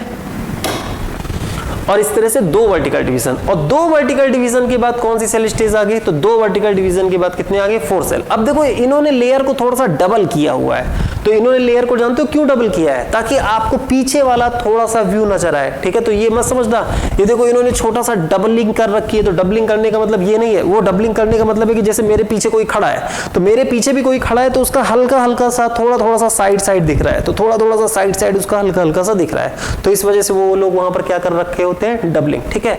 तो आपको देखो यहां पर इन्होंने डबलिंग कर रखा है, लेकिन आपको मोस्ट ऑफ द डायग्राम में डबलिंग नहीं मिलेगी, आपको प्रॉपर क्या नजर आएगा, आपको प्रॉपर ऐसे ही नजर आएगा कि ये कितनी सेल है, तो आपको तो 2 ही नजर आ रही, लेकिन अब ये 2 नहीं है, ठीक है, अब ये कितनी है, 4 है, ठीक है। तो 2 सेल का भी वही डायग्राम होगा, 4 सेल का भी वही डायग्राम होगा, क्योंकि आप साइड व्यू देख रहे हो, आप लॉन्गिट्यूडनल व्यू देख रहे हो, 1 साइड से देख रहे हो, ठीक है।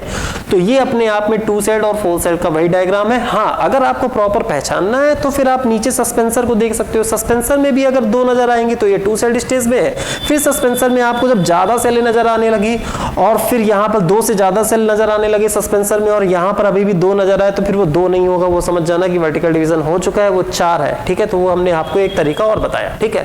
तो 2 वर्टिकल डिवीजन से 4 सेल स्टेज एम्ब्रियो में आ गया, और इसे हम लोग कहते हैं क्वाड्रेंट स्टेज, ठीक है। तो अमरूद को इमेजिन करना, तो क्वाड्रेंट स्टेज तक तो आपको आसान लगेगा, ठीक है।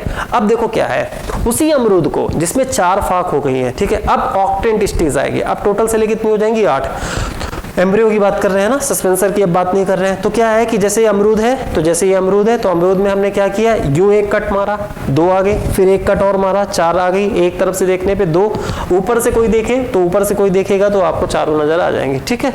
अब क्या होगा कि वो जो 4 फाक बन गए हैं, अब उसको आपको क्या करना है, अब उसको एक ट्रांसवर्स कट देना है, ट्रांसवर्स डिवीजन। अब सोचो अगर अमरूद जिसमें 4 फाक बन चुकी है उसको एक ट्रांसवर्स कट मारा जाए, तो जैसे उसको एक ट्रांसवर्स कट मारेंगे तो 4 सेलों का ग्रुप ऊपर बन जाएगा और 4 सेलों का ग्रुप नीचे बन जाएगा। ऐसा इमेजिन कर पा रहे हो? तो टोटल सेलें कितनी हो जाएंगी, 8, और 8 में 4 ऊपर हो जाएंगी जहां से कट मारा है, और 4 क्या हो जाएंगी, नीचे हो जाएंगी, ठीक है। तो ऑक्टेंट स्टेज, लेकिन जब 8 सेल वाली स्टेज आ जाएगी, ऑक्टेंट स्टेज आ जाएगी, तब भी अगर कोई साइड व्यू देखेगा, इधर से देखेगा, तो इधर से देखेगा तो उसको 1 2 3 4 नजर आएगा, ठीक है। तो डायग्राम में देखो आगे हमने क्या किया है, इसमें टीडी किया है, ठीक है। तो इसमें हमने क्या किया है, तो इसमें हमने अब ट्रांसवर्स डिवीजन किया, और जैसे ही इसमें हमने 4 सेल में ट्रांसवर्स डिवीजन किया तो हमने बनाई कितनी सेल है, 1 2 3 4, 4 सेलें बनाई है, ठीक है। लेकिन आप समझ जाना ये 4 आगे हैं, ये 4 आगे वाली आपको नजर आ रही है,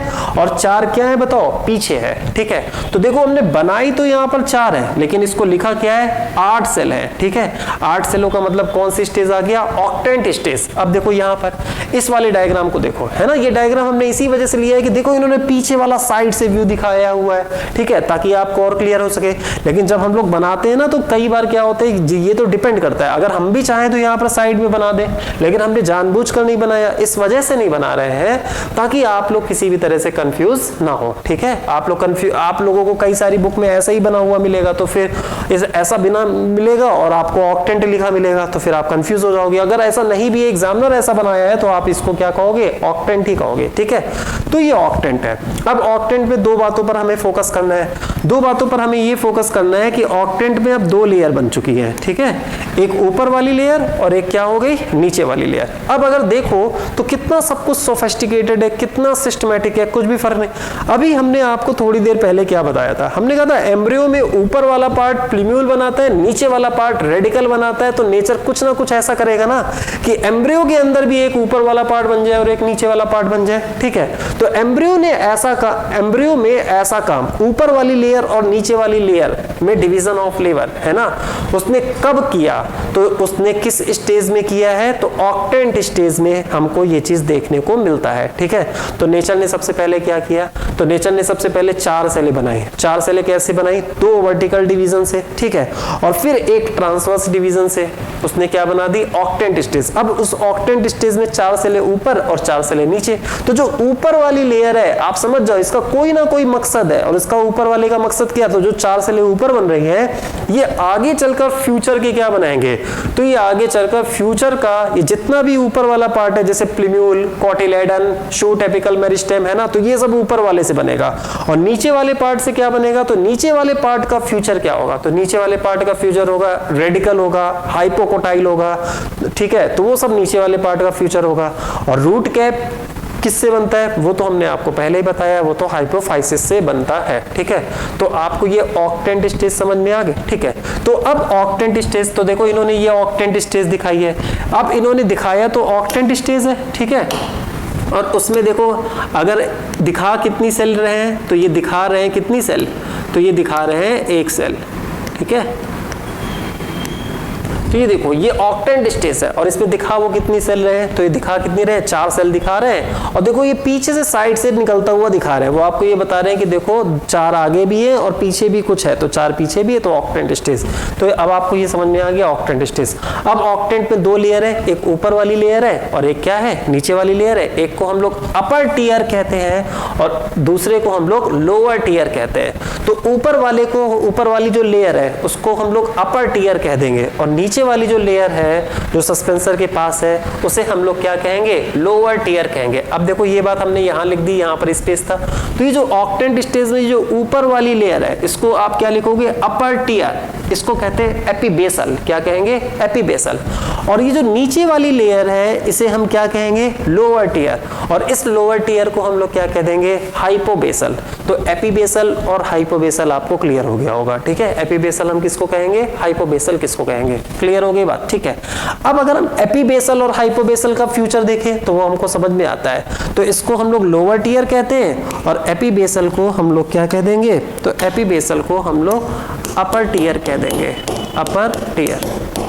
ठीक है, तो इसे हम लोग अपर टीयर कह देंगे। तो इतना आप लोगों को मेरे ख्याल से समझ में आ गया होगा। ठीक है, अब देखो एम्ब्रियो में देखो ऑक्टेंट है। अब इस ऑक्टेंट के बाद 8 सेल है। अब इस 8 सेल में फिर से डिवीजन होगा और 8 सेल में फिर से डिवीजन आ जाएगा और 16 सेल्ड स्टेज आ जाएगा। तो देखो 8 सेल में हमने फिर से डिवीजन किया और ये देखो 16 सेल्ड स्टेज है। अब देखो क्या होगा, इस तरह का डायग्राम बना होगा और इसमें अगर आप सेलों का नंबर देखोगे तो ऐसा लगेगा 1 2 3 4 5 6 7 8, ऐसा लगेगा कि 8 सेल्स यहाँ पर है, लेकिन एक्चुअल में ये 8 नहीं है। यहाँ पर कितनी हो चुकी है, 16 हो चुकी है, 16 हो गई है। समझ ना, क्योंकि आप क्या देख रहे हो, आप एक तरफ से व्यू देख रहे हो तो 8 आपको फ्रंट में नजर आ रही है, तो 8 क्या होंगी, तो 8 और ऑब्वियस है कि क्या होंगी, बैक में होगी। ठीक है, तो ये इस तरह से क्या है, तो ये 16 सेल्ड स्टेज का क्या हो जाएगा, डायग्राम है। ठीक है, अब देखो ये जो 8 सेल है इसमें 16 सेल्ड कैसे आता है, तो पेरिक्लिनल डिवीजन होता है। ठीक है, पेरिक्लिनल डिवीजन में क्या होता है, तो देखो पेरिक्लिनल डिवीजन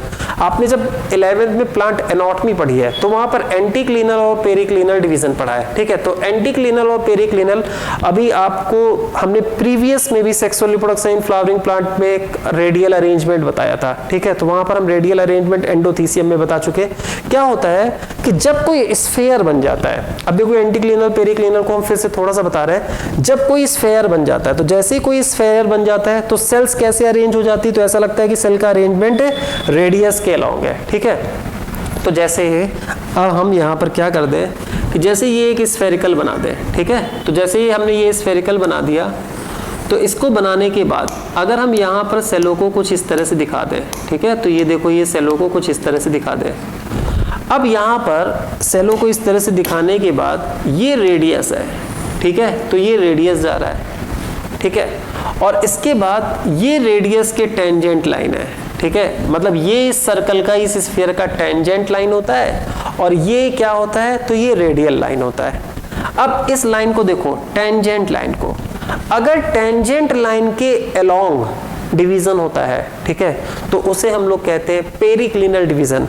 और अगर टेंजेंट लाइन के परपेंडिकुलर डिवीजन होता है तो उसे हम लोग क्या कह देते हैं, एंटीक्लिनल। ठीक है, तो जब कुछ स्फेरिकल बन जाता है, ठीक है, देखो जब कोई इलोंगेटेड पार्ट होता है ना, तो वहां पर, अब यहां पर आपको कई बार एंटीक्लिनल डिवीजन, वर्टिकल डिवीजन जैसा लगेगा, तो वो हम आपको बता दें, वर्टिकल डिवीजन और ट्रांसवर्स डिवीजन कुछ इलोंगेटेड पार्ट में हम इस्तेमाल करेंगे। ठीक है, और जब कोई स्फेरिकल स्ट्रक्चर बन जाती है, उसमें कई सारी सेल अरेंज होती है, रेडियल अरेंजमेंट ऑफ सेल मिलता है, तो जब आपको रेडियल अरेंजमेंट ऑफ सेल मिलता है ना, तब वहां पर हम लोग पेरिक्लिनल और एंटीक्लिनल जैसे वर्ड का इस्तेमाल करते हैं। ठीक है, अब देखो ये टेंजेंट लाइन है, ये कौन सी लाइन है, ये टेंजेंट लाइन, आपको पता है। अब टेंजेंट लाइन के अलोंग अगर डिवीजन होगा सेलों का, तो उसको हम लोग बोलेंगे पेरिक्लिनल डिवीजन, और अगर उसके परपेंडिकुलर होगा तो उसको हम लोग क्या बोलेंगे, एंटीक्लिनल डिवीजन।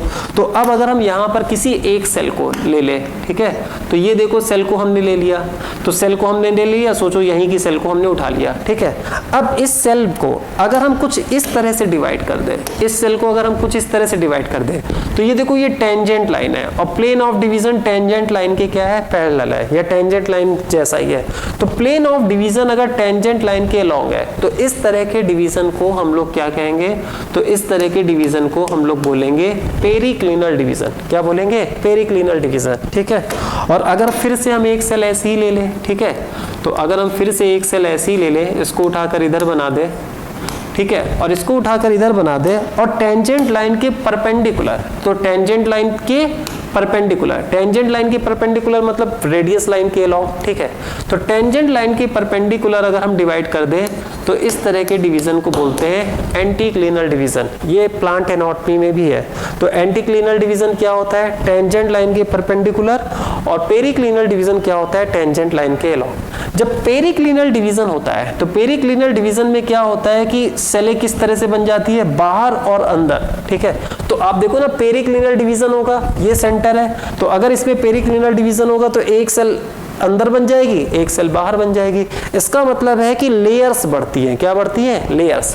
तो पेरिक्लिनल डिवीजन से किसका फॉर्मेशन होता है, लेयर्स का। और एंटीक्लिनल डिवीजन में क्या होगा, एंटीक्लिनल डिवीजन में देखो एक से दो सेलें बन गई, अगल बगल बन गई, और अगल बगल बनी है, अंदर बाहर नहीं बनी है, अगल बगल बनी है, तो लेयर्स नहीं बढ़ी है, लेयर्स का नंबर नहीं बढ़ता है और सेल का नंबर बढ़ता चला जाता है। मतलब एक ही लेयर में अगर हमें सेल का नंबर बढ़ाना है, ठीक है, बहुत आराम से समझते रहो, आपको एनाटॉमी में भी मदद मिलेगा। एक ही लेयर में अगर हमें नंबर ऑफ सेल बढ़ाना है, जैसे वैस्कुलर कैम्बियम, कॉर्क कैम्बियम में एक ही लेयर में नंबर ऑफ सेलों को बढ़ाना होता था, ठीक है, और सेकेंडरी जाइलम और सेकेंडरी फ्लोएम को अंदर और बाहर ऐड करना होता था, ठीक है, तो वो एंटीक्लिनल पेरिक्लिनल डिवीजन के बहुत मतलब इंपॉर्टेंट क्वेश्चन है, वो आप निकाल सकते हो।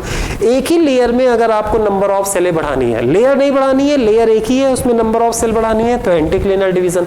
और अगर आपको लेयर्स बढ़ानी है, ठीक है, लेयर्स मतलब अंदर और बाहर करना है, तो अंदर और बाहर अगर लेयर्स को ऐड करना है, तो फिर उसके लिए कौन सा डिवीजन हो जाएगा, तो उसके लिए पेरिक्लिनल डिवीजन हो जाएगा। क्लियर होगी बात, पेरिक्लिनल डिवीजन। और पेरिक्लिनल डिवीजन समझ गए ना, टेंजेंट के अलोंग होगा तभी अंदर और बाहर बनेगा, ठीक है, आपको ये दिमाग में रखना है। और अगर टेंजेंट के परपेंडिकुलर होगा, तो टेंजेंट की परपेंडिकुलर होगा तो उसको हम लोग एंटीक्लिनल डिवीजन कहेंगे, ठीक है। तो अब देखो ये स्ट्रक्चर कैसी बन गई, तो ऑक्टेंट में अगर देखो एक स्फेरिकल स्ट्रक्चर बन गई, तो अब जो फर्दर डिवीजन है, तो हम लोग उसमें किस टर्म का इस्तेमाल करेंगे, एंटीक्लिनल और पेरिक्लिनल। खैर यहाँ पर आपसे एग्जामिनर बहुत ज्यादा नहीं पूछने जा रहा है, ऐसा बुक्स में लिखा रहता है तो हम आपको एक्सप्लेन कर रहे हैं, ठीक है। तो ये ऑक्टेंट स्टेज है। अब इस ऑक्टेंट स्टेज है। अब इस ऑक्टेंट स्टेज में पेरिक्लिनल डिवीजन होता है। कैसा डिवीजन होगा, पेरिक्लिनल डिवीजन। और पेरिक्लिनल डिवीजन ऑक्टेंट स्टेज में है। इसका मतलब आप देखो थोड़ा सा, अब इसको इस तरह से बना तो दिया, लेकिन इसकी एक्चुअल इमेज आपको इमेजिन ही कर सकते हो। देखो ऑक्टेंट अमरूद है, तो अमरूद में आप समझ गए ना, पहला vertical division, second vertical division, 4 फाग बनी, फिर ये हॉरिजॉन्टल मतलब एक ट्रांसवर्स डिवीजन 8 बन गया। ऊपर 4 है, नीचे 4 है, ठीक है। लेकिन जो ऊपर 4 है, अब ये ऊपर वाली जो 4 है, ये पेरिक्लिनल डिवीजन करेंगे, ठीक है। तो इसका मतलब है 4 बाहर इसका मतलब है 4 बाहर हो जाएंगे और 4 अंदर हो जाएंगे। तो ये देखो, अगर हम लोग बात करें कि ये कुछ आपको बाहर नजर आएगा, ये देख रहे हो, ये अंदर वाली लेयर नजर आ रही है और ये आपको क्या नजर आ रही है, बाहर वाली लेयर नजर आ रही है। तो जब पेरिक्लिनल डिवीजन होगा, ऊपर वाली 4 सेलों में अगर पेरिक्लिनल डिवीजन होगा, तो पेरिक्लिनल डिवीजन से हमने कहा ना लेयर बढ़ती है अंदर बाहर, तो अब क्या हो जाएंगी, 4 सेलें बाहर नजर आएंगी और 4 सेलें अंदर नजर आएंगी, ठीक है। और फिर अगर हम लोग नीचे वाले की बात करें, तो अगर हम लोग नीचे वाले की बात करें, नीचे में भी अगर हम लोग पेरिक्लिनल डिवीजन कर दें, तो पेरिक्लिनल डिवीजन कर देंगे तो 4 सेलें हमको बाहर नजर आएंगी और 4 सेलें हमको क्या नजर आएंगी, अंदर नजर आएंगी, ठीक है। और अगर उसका हम एलएस कट करेंगे, तो उसका हम एलएस कट करेंगे तो हमको ऐसे नजर आएगा, हमको एक आउटर लेयर नजर आएगी, एक इनर लेयर नजर आएगी। आउटर लेयर में 1 2 3 4 नजर आएगा, इनर लेयर में 1 2 3 4 आपको इस तरह से क्या होगा, नजर आएगा, ठीक है। तो इसमें सेलें कितनी नजर आ रही, 1 2 3 4 5 6 7 8, तो आपको 8 सेलें नजर आ रही हैं, ठीक है। लेकिन आप सोचो कि जब भी साइड व्यू होता है तो साइड व्यू में आपको हाफ नजर आता है, आपको 8 नजर आ रहा है, लेकिन ये कौन सी सेल्ड स्टेज है, तो ये 16 सेल्ड स्टेज है, ठीक है। चलो एक लास्ट बार ऑक्टेंट में कैसे आया, हम लोगों ने देखा 8 सेल बना कैसे, 4 ऊपर और 4 नीचे, ठीक है। अब जो 4 ऊपर है वो पेरिक्लिनल डिवीजन करेगा, तो पेरिक्लिनल डिवीजन करेगा तो पेरिक्लिनल डिवीजन से क्या होगा कि वो 4 सेलें हैं वो टोटल कितनी हो जाएंगी, 8 हो जाएंगी। 8 आउटर हो जाएगी, 8 इनर हो जाएगी, और नीचे वाले में भी क्या हो जाएगा, 8 आउटर हो जाएगा और 8 क्या हो जाएगा, इनर हो जाएगा। तो टोटल कितनी सेलें आ जाएंगी, 16 सेल्ड स्टेज आ जाएगी। तो ये देखो 16 सेल्ड स्टेज आ गई, मतलब लेयर आपको कितनी नजर आएगी, लेयर आपको 2 ही नजर आएगी, ठीक है। ऊपर 8 और क्या नजर आएगा आपको, नीचे 8 नजर आएगा। और इस तरह से इस सेल्ड स्टेज को हम लोग 16 सेल्ड स्टेज कहते हैं और उसी को हम लोग डर्मेटोजन स्टेज कहते हैं। तो ये जो 16 सेल्ड स्टेज एम्ब्रियो है ना, इसको हम लोग डर्मेटोजन स्टेज भी कहते हैं। डर्मेटोजन स्टेज इस वजह से कहते हैं, आप ध्यान करो एनाटॉमी में, एनाटॉमी में आपने पढ़ा है कि डर्मेटोजन ही क्या बनाता है, तो डर्मेटोजन ही एपिडर्मिस बनाता है, ठीक है। तो ये 16 सेल्ड स्टेज को डर्मेटोजन इस वजह से कहते हैं क्योंकि यहां पर, ठीक है, क्योंकि यहां पर आउटर लेयर जो है वो धीरे धीरे किसका प्रिकर्सर बनने लगता है, एपिडर्मिस का प्रिकर्सर बनने लगता है। मतलब हम कह सकते हैं कि जो एपिडर्मिस इनिशियल है, एपिडर्मिस का जो प्रिकर्सर है, वो लेयर जो एपिडर्मिस को बनाने वाली है, मतलब उसे कहते हैं डर्मेटोजन, वो हमें यहां पर दिखना क्या हो जाता है, स्टार्ट हो जाता है। इसी वजह से 16 सेल्ड एम्ब्रियो वाली स्टेज को हम लोग कौन सी स्टेज बोल देते हैं, डर्मेटोजन स्टेज बोल देते हैं। तो सबसे पहले 1 सेल बना, ठीक है, फिर उसके बाद क्या आया, 2 सेल आया, 2 सेल के बाद 4 सेल स्टेज को हम लोग क्या कहेंगे, क्वाड्रेंट कहेंगे। 8 सेल स्टेज आएगा तो उसे हम लोग क्या कहेंगे, ऑक्टेंट कहेंगे।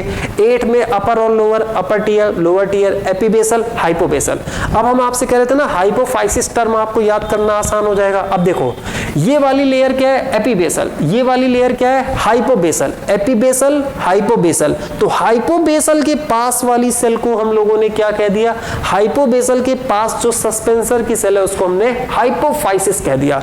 तो अगर इसमें कुछ भी याद हो जाता है तो हम क्या कहते हैं, कुछ और आसानी से पता कर सकते हैं। अगर हमको ये पता है ये हाइपोफाइसिस है तो ये पता लग जाएगा ये हाइपोबेसल है और ये क्या है, एपिबेसल है। और हमको पता है एपी मतलब ऊपर, एपिबेसल, हाइपो मतलब नीचे, हाइपोबेसल, और हाइपोबेसल के पास जो सस्पेंसर की सेल है उसे हम क्या कहेंगे, तो उसे हम कहेंगे हाइपोफाइसिस। क्लियर हो गई बात, ठीक है। तो अब देखो, अब इसके बाद अब आपको डिवीजन नहीं करने हैं। अब आप सोचो 16 सेल्ड स्टेज आ गया ना, 16 सेल्ड स्टेज आ गया। अब इसमें फर्दर देखो 16 सेल्ड, अभी तो हमने लिख दिया है कि 16 सेल्ड स्टेज आने के लिए कौन सा डिवीजन है, पेरिक्लिनल डिवीजन।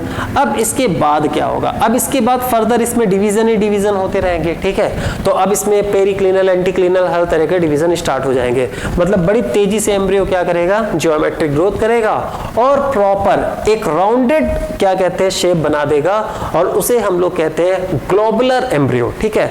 तो ग्लोबुलर एम्ब्रियो भी क्या कहते हैं, 2-3 स्टेजेस में आता है। पहले अर्ली ग्लोबुलर होता है, फिर मिडिल ग्लोबुलर होता है, फिर लेट ग्लोबुलर होता है, ठीक है। तो आप लोगों को बस इतना नहीं, बहुत नहीं जानना है, आप लोगों को बस इतना ध्यान रखना है कि फिर इस तरह से इस क्या कहते हैं 16 सेल्ड स्टेज के बाद क्या हो जाएगा, इसमें बहुत सारा फर्दर डिवीजन होता रहेगा, एंटीक्लिनल, पेरिक्लिनल, और ये एक ग्लोबुलर स्ट्रक्चर बन जाएगी। और ये देखो एक ग्लोबुलर स्ट्रक्चर बन गई और इसे हम लोग कहते हैं ग्लोबुलर एम्ब्रियो, ठीक है। तो उसे हम लोग क्या कहेंगे, ग्लोबुलर एम्ब्रियो, ठीक है। अब जब ग्लोबुलर एम्ब्रियो बन जाता है तो एम्ब्रियोनिक डेवलपमेंट होता ही रहता है। तो अब देखो यहां पर ये देखो फिर से वही डायग्राम दिखाया गया है, ठीक है। तो इस तरह से ये क्या बन गया, तो ये देखो एक ग्लोबुलर एम्ब्रियो। अब देखो यहाँ पर भी 16 सेल है, 16 सेल है ना, 16 सेल स्टेज। अगर किसी को कंफ्यूजन हो कि वो देखो 16 सेल में हमको 8 दिख रही थी, है ना, तो देखो 16 सेल लिखा है इन्होंने, और इसमें कितना दिख रहा है, 1 2 3 4 5 6 7 8। तो जब आपको 8 दिखे तब आप 16 बताना। इसमें देखो कितना दिख रहा है, 1 2 3 4, तब आप इसको क्या कह रहे हो, तब आप इसको 8 सेल्ड कह रहे हो, ठीक है। तो यहाँ पर देखो ये 16 सेल्ड हो गया। अब फिर इसमें डिवीजन होगा तो ये अर्ली ग्लोबुलर, और लास्ट में डिवीजन होते होते क्या बन जाएगा, लेट ग्लोबुलर बन जाएगा, ठीक है। अब देखो ग्लोबुलर में देखो इन्होंने क्या किया है, ठीक है, हर बात बहुत आसान से। अब अगर हम ग्लोबुलर में, हमने आपसे कहा था ना 2 पार्ट में डिवाइड कर दो, देखो ऊपर वाले पार्ट को इन्होंने ग्रीन में और नीचे वाले पार्ट को येलो में, तो समझ जाना कि जितना भी ये एपिबेसल से बना होगा और ये किससे बना होगा, हाइपोबेसल से बना होगा, ठीक है। तो जमीन के ऊपर वाला भाग है ना, या फिर शूट वाला पार्ट, तो शूट वाला पार्ट कौन बनाएगा, ये बनाएगा। और ध्यान रख लेना जो कॉटिलेडन होते हैं वो भी शूट वाले पार्ट से ही बनते हैं। तो इस वाले पार्ट से किसका फॉर्मेशन होगा, तो ये किसका फ्यूचर है, तो ये कॉटिलेडन का फ्यूचर होगा, ठीक है। जो डाइकॉट है तो 2 कॉटिलेडन का फ्यूचर होगा। तो ये देखो ये जो कॉटिलेडन है ये इसी ऊपर वाले पार्ट से बनेंगे। ये जो शूट एपिकल मेरिस्टेम मतलब जो प्लीम्यूल है वो भी ऊपर वाले पार्ट से बनेगा, ठीक है। एपिकोटाइल, तो एपिकोटाइल तो आपको पता है ना, तो एपिकोटाइल जो होता है वो क्या किसका पार्ट होता है, तो वो तो शूट का पार्ट होता है। तो एपिकोटाइल का फॉर्मेशन इसी से होगा। फिर अगर नीचे वाले पार्ट की बात करेंगे, हाइपोकोटाइल, हाइपोकोटाइल का मतलब होता है जो कॉटिलेडन के नीचे होता है। तो कॉटिलेडन के नीचे जो रूट वाले पार्ट से रिलेटेड रहता है, तो हाइपोकोटाइल का फॉर्मेशन कौन करेगा, तो हाइपोकोटाइल। ये मॉर्फोलॉजी में आपने पढ़ा होगा एपिकोटाइल हाइपोकोटाइल। तो हाइपोकोटाइल का फॉर्मेशन, ठीक है, हाइपोकोटाइल का फॉर्मेशन, रेडिकल का फॉर्मेशन मतलब रूट का फॉर्मेशन, ठीक है। तो हाइपोकोटाइल, रूट का फॉर्मेशन, ये सब इस वाले पार्ट से होगा। तो ये एपिबेसल से बना है और ये हाइपोबेसल से बना है, ठीक है। अब देखो ये ग्लोबुलर है। अब इसमें 2 कॉटिलेडन धीरे धीरे डेवलप होने लगते हैं। तो 2 कॉटिलेडन धीरे धीरे डेवलप होने लगते हैं। तो ये देखो ये धीरे धीरे 2 कॉटिलेडन साइड बाय साइड क्या होने लगते हैं, डेवलप होने लगते हैं। तो आप देखो ये जो 2 दिख रहे हैं, ठीक है, तो ये क्या है, तो ये आप ध्यान रखना, ये डेवलपिंग, तो ये डेवलपिंग क्या है, कॉटिलेडन, ठीक है। तो ये डेवलपिंग कॉटिलेडन है। तो यहाँ बीच में कौन होगा, ठीक है, यहाँ पर कौन होगा, तो यही होगा प्लीम्यूल, यही होगा शूट एपिकल मेरिस्टेम। तो इसको हम क्या कह दें, इसे हम कह दें SAM। SAM मतलब शूट एपिकल मेरिस्टेम। तो ये शूट एपिकल मेरिस्टेम हो गया, ये कॉटिलेडन हो गया, ठीक है। और इसके नीचे वाला पार्ट क्या हो जाएगा, ये शूट एपिकल मेरिस्टेम को ही हम लोग क्या कह सकते हैं, तो शूट एपिकल मेरिस्टेम को ही हम लोग क्या कह सकते हैं, प्लीम्यूल कह सकते हैं, ठीक है। और फिर प्लीम्यूल के नीचे वाला पार्ट जहां तक कॉटिलेडन जुड़ा हुआ है, ठीक है, तो इतने पार्ट को हम लोग क्या कहते हैं, तो इतने पार्ट को हम लोग कह देंगे एपिकोटाइल। क्या कह देंगे इसको, एपिकोटाइल कह देंगे। क्लियर हो गई बात, ठीक है। अब अगर हम लोग इसकी बात करें, एपिकोटाइल के बाद ये जो नीचे वाला पार्ट है, तो एपिकोटाइल के बाद ये जो नीचे वाला, अब आप येलो में आ जाओ, तो इसको हम लोग क्या कह देंगे, तो इसे हम लोग हाइपोकोटाइल कह देंगे। तो ये हाइपोकोटाइल वाला पार्ट हो गया। और फिर उसके नीचे वाला पार्ट अगर हम लोग देखें, ये वाला पार्ट, तो अब इस वाले पार्ट को हम कह देंगे कि एक इसका फॉर्मेशन करेगा, रूट का फॉर्मेशन करेगा, ठीक है। तो रूट का फॉर्मेशन किससे होता है, रेडिकल से होता है। तो इस वाले पार्ट को हम लोग क्या कह देंगे, रेडिकल कह देंगे। और फिर उसके बाद क्विसेंट सेंटर का फॉर्मेशन होगा, रूट कैप का फॉर्मेशन होगा, तो वो तो हाइपोफाइसिस करेगा, ठीक है। तो अब अगर हम लोग देखें, इसमें आपको क्लियरली दिख रहा है या नहीं दिख रहा है, ठीक है, ये ध्यान देने वाली बात है। ये देखो ये क्या है, तो ये तो चलो इसको रेड से ही कर दे, है ना। तो ये देखो ये क्या है, तो ये तो आपको पता है, ये तो प्रॉपर क्या है, प्लीम्यूल है। ये दोनों क्या है, डेवलपिंग कॉटिलेडन है, ठीक है। फिर उसके बाद ये जो इसके जस्ट नीचे है ना, तो अब देखो ये व्हाइट से, तो ये इसके जस्ट नीचे ये क्या हो जाएगा, जहां तक कॉटिलेडन अटैच होता है, तो प्लीम्यूल के नीचे और जहां तक कॉटिलेडन अटैच होता है, तो उसको हम लोग क्या कहेंगे, एपिकोटाइल कह देंगे, ठीक है। और फिर अगर हम एपिकोटाइल के और नीचे आएंगे, तो एपिकोटाइल के और नीचे आएंगे हाइपोबेसल वाले पार्ट से जो डेवलप हुआ है, ठीक है। तो हाइपोबेसल वाले पार्ट से जो डेवलप हुआ है, इसको कौन से कलर से कर दें आपको दिखे बहुत अच्छे से, है ना। तो ये देखो ये वाला पार्ट, तो ये वाला पार्ट क्या हो जाएगा, तो ये वाला पार्ट हो जाएगा हाइपोकोटाइल। फिर हाइपोकोटाइल के अगर हम और नीचे जाएंगे, तो हाइपोकोटाइल के और नीचे जाएंगे तो हमको क्या नजर आ जाएगा, हमें नजर आ जाएगा रेडिकल नजर आ जाएगा। और रेडिकल किसका फॉर्मेशन करेगा, रूट का फॉर्मेशन करेगा। इस वाली एक्सिस को हम लोग कौन सी एक्सिस कह सकते हैं, तो इस वाली एक्सिस को हम लोग एम्ब्रियोनल एक्सिस कहते हैं, ठीक है। या फिर इस तरह से भी कह देते हैं कि प्लीम्यूल और रेडिकल तो प्लीम्यूल हो गया और रेडिकल के बीच वाला जो पार्ट है, तो जो बीच वाली एक्सिस है जिसमें एपिकोटाइल और हाइपोकोटाइल आ रहा है, उसको हम लोग टाइगेलम कहते हैं या उसको हम लोग टिजेलम कहते हैं, उसे हम लोग कहते हैं एम्ब्रियोनल एक्सिस।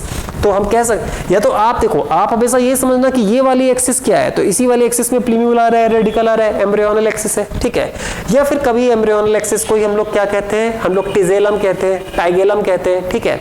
एम्ब्रियोनल एक्सिस में आप ये ध्यान रख लेना कि एम्ब्रियोनल एक्सिस में कुछ लोग इस तरह से भी बताते हैं कि प्लीम्यूल और रेडिकल के बीच में जो एक्सिस है, तो प्लीम्यूल और रेडिकल के बीच में जो एक्सिस है उसमें एपिकोटाइल है और हाइपोकोटाइल है, ठीक है। तो जहां तक कोटिलेडन अटैच है, तो कोटिलेडन अटैच है तो उसके ऊपर एपिकोटाइल, और जहां पर कोटिलेडन अटैच है उसके नीचे क्या होगा, हाइपोकोटाइल। अगर इसको हम बहुत इजीली समझे एपिकोटाइल एंड हाइपोकोटाइल वाले रीजन को, तो ये तो मॉर्फोलॉजी वाली बातें हैं, ठीक है। इसको अगर हम और कहीं पर बनाना चाहें,